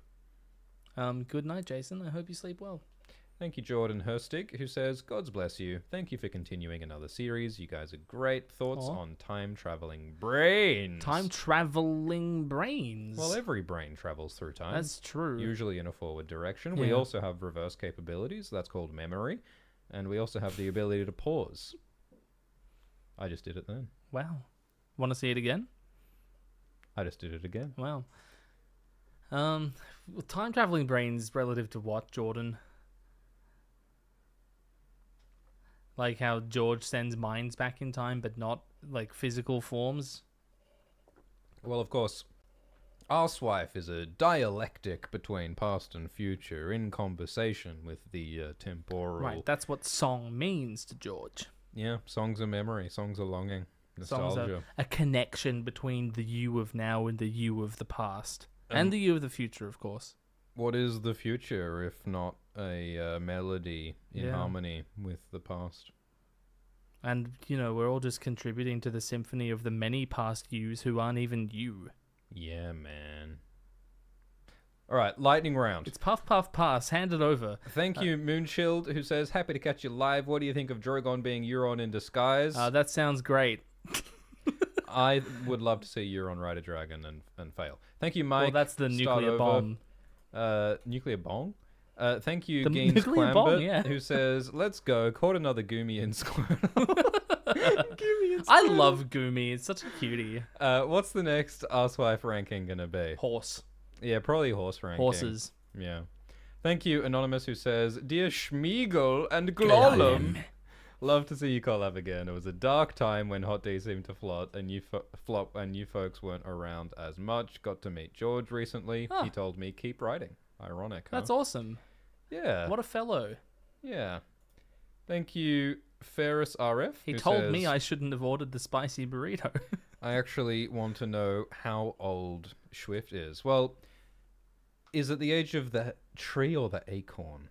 Because time, as we've said, is a mysterious concept. Yeah. I mean, when I grew up on the streets of London town, I used to play hoops. Yeah. With, you know, little Stook. And they still do hoop. that. They still do that. Yeah. But after my nonna died of the consumption, I had to Jesus Christ move to the coast, and that's where I met. Right, because of the war, the Norman invasion. Well, that's where I met Romulus. I see. Thank you, Edible Pineapple, who says, any plans for another The Real video? Well, we don't deal only with fakes over here on Alt I don't care about real things. We're not interested in facts, we're interested in fictions over here. Thank you, Raven, who says fake Tywin would be shorter and better than the Jim Jam Shim show. I do agree, and I think that the next one we do, because we will do one, it won't be a full show main character like Tyrion or Daenerys. Or even like Varys, it'll be someone who's only in a few seasons and someone who's there's not too much to chew on. It would actually be extremely legit to do like the fake Pip or the fake Bran, or the fake Dolorous Ed, like just to go through one of those like side characters, because it's actually really interesting. Yeah, like to what see, like What could you unearth by talking about those? Like what is Ed's arc? Yeah. Like, you don't really pay attention to that when you're watching normally, but if you just watched every Ed scene, it would give an interesting perspective. Yeah, totally. And I doubt the showrunners thought about the arcs of those minor characters. all No, that so like much, whatever's so- there is completely incidental, Yeah. which could be very fun to think about. Yeah, it's I an think- interesting idea. I think we're probably leaning more towards Stannis than anyone else at this point, just because he's only in 4 of the 8 seasons. Oh, it's a big question. Like Stannis, there's a lot to talk about. It's with a big, Stannis. it's a big cud to chew. Yeah, it's a big mango pit. Well, I would say that cud is fungible, and so it's not a big cud. I would say it's a large amount of What do you cud. mean it's fungible? Oh, it's fungible. Well, you can't measure it in like singular units of cud. You're talking about a quantity Oh, I see. of cud. It's Yeah. quantity, not size, and that's what I mean by Oh my fungibility. god, sorry, this got way too cerebral for me, way too fast. Thank you. Because I was just reading the super chat that said potatoes, potatoes. and I thought that was pretty thought-evoking. Alt Swift Pike asks, "Why do you ignore me, father?" And it's because we didn't like the first one you said. Ultrif Pike says, Uncle Glidus and Mother were quite fond of each other when you left for Dawn. Just wanted to let you know. How's the PTSD? What the hell is going on here, man? I think Ultrif Pike is implying that he is in fact your bastard, not my bastard. Or maybe that others of your children are actually mine. I feel like I would remember that. But are they paternal twins? Thank you, Hoyd, who says, what is your third favorite Arsewife Hot D theory? Third, god damn it. I would say Corlys cutting his own throat to stop himself being skin changed by Harwin Strong is up there. It's up there for sure. Thank you, Darbies, who says, stop drinking Crownies. You know they skim those off the 20% of VB, right? Who's drinking Crownies? Yeah, well, I just drink what's at the bottom of the still after Yeah, the exactly, VB is made. That's where Vegemite comes from. Thank you, Altswift Pike, who says, among the 7 kingdoms, that's too topical. Thank you, Lily, who says, hi, Schwiffelus and Glonorrhea. I don't like this one, Lily. Which characters would you make sweet love or marry or kill out of The Mountain, Yezanza, Quaggas, and Hot Pie? I'm marrying Hot Pie. I'd root The Mountain. Fuck the Mountain, kill Yezan, done. I mean, imagine going to the pearly gates and say, Peter, sir, I fucked a mountain. I'm going to heaven just on the strength of that accomplishment. What do I get? What is my prize for rooting a mountain? Hawk says, Love you, smudge. The mark of the sisters. Arya poses as Gela Borrel and stirs the pot. Ingredients: turnip, fish, clams, crabs, and spices. Rolf equals glory for the wolf. The pride of Westerling replace a pride of lions. This is one of those, you had to pack too much information into the super chat, isn't it, Hawk? I think people are deliberately doing this as a bit, making super dense super chats as a joke. Although the irony, I think I actually kind of understand I think I know what's going on here. They're referring to the Westerling conspiracy, where like Jane Westerling and the Westerlings are secretly the working spices. for the Lannisters. Okay. The spices, because the Westerling lady is descended from And the the spices. clams, because the Westerlings are seashells. And Arya... Don't really see how the turnip comes into this. Yeah, not sure how and the the turnip crabs comes are the into this. Celtigars involved in this. But I think Hawk is saying that Arya's food description actually has symbolic connections to the Westerling Lannister conspiracy. It's, again, like creating a whole language. You know what I mean? Yeah, like yeah. it's amazing that we're able to understand this. Just like our artwork over here. Yeah, we're truly creating a truly unique world out here. Thank you, Molly, who says, love you both. Thank you, Anonymous, who says, have a round on me. Thank you, SL underscore ID underscore BA76B1B7-611F-3A27-, who says, Maegor brought flame is the one true king. All of that work, and we got brought flame out of it.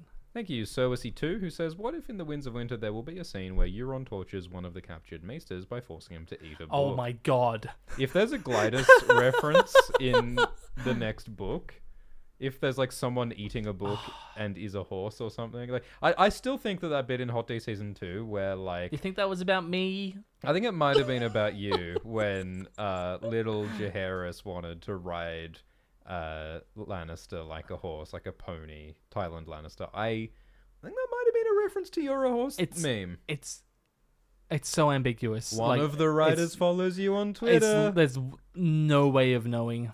Thank you, Gus. It really could go one way or another, and I'm like quite annoyed that I didn't mention to George that I would be eating his next book. We didn't want to come across as too weird. Yeah, that does make me quite weird. But his assistants know. Thank you, Gus Block, who says, a couple streams ago you mentioned the theory about Arya having a Varamir second life with the Wolfpack. So good, I'm fully on board. Oh, totally. Yeah, look, I would never want to endorse anything spawned by my Hell Grunkle Alt Shift X, but Alt Shift X has a video about Arya dying and living on in the wolves, and even I have to admit, it's not a bad theory. I like it, but having recently reread the early chapters of A Game of Thrones, I sort of think that Ghost will be the only direwolf left alive at the end. Because when they're all introduced, Theon says, that one will die first. I think Theon being wrong is as good a reason as any. Exactly. And then you know, Grey Wind's dead. Lady's dead. Summer dies in the show unceremoniously. There's sort of a symbolism if the dragons all die out, that the direwolves might also die out. And the only one that survives is the ghost of the direwolves. And it's like what Leaf says about, like, the old species are leaving the earth, the children, the giants, the wolves will be gone too. Very Lord of the Rings. Yeah.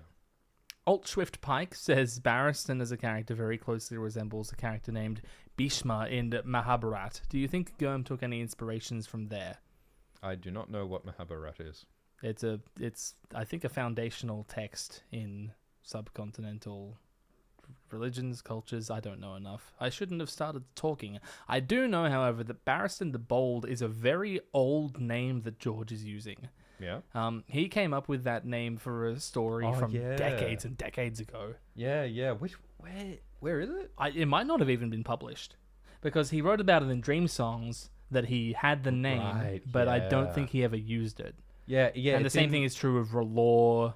Yeah. And some other characters as well. Yeah, it's in one of those introductory essays in Dream Songs. It might have been, one of the first stories he ever wrote had Barristan the Bold in it. Yeah, that's right. I don't know how well versed George is in Eastern philosophy and culture and religion and all that. Maybe a bit, I don't know.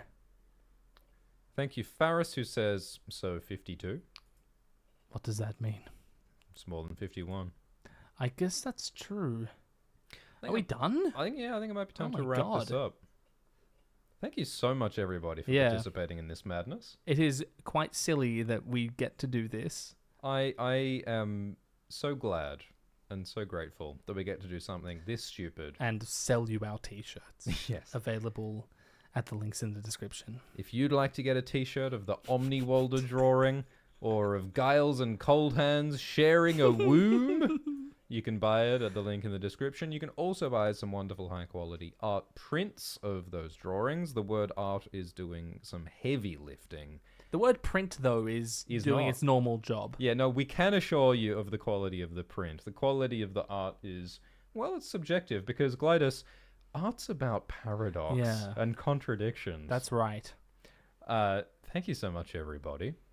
You can subscribe to Glidus on YouTube and check out his rock band Materia on Spotify. You can subscribe to Alt Swift X, I guess. Press the bell. It's technically available to you. We have some 50 hours of 50 million exclusive yapping on both Nebula and on Patreon. That's on the Glidus Patreon and the Alt Shift X Patreon. I snuck it on there. And also on Nebula. So that's a way to watch some extra stuff of us yapping. And it's a subscription, so it's a way to support us.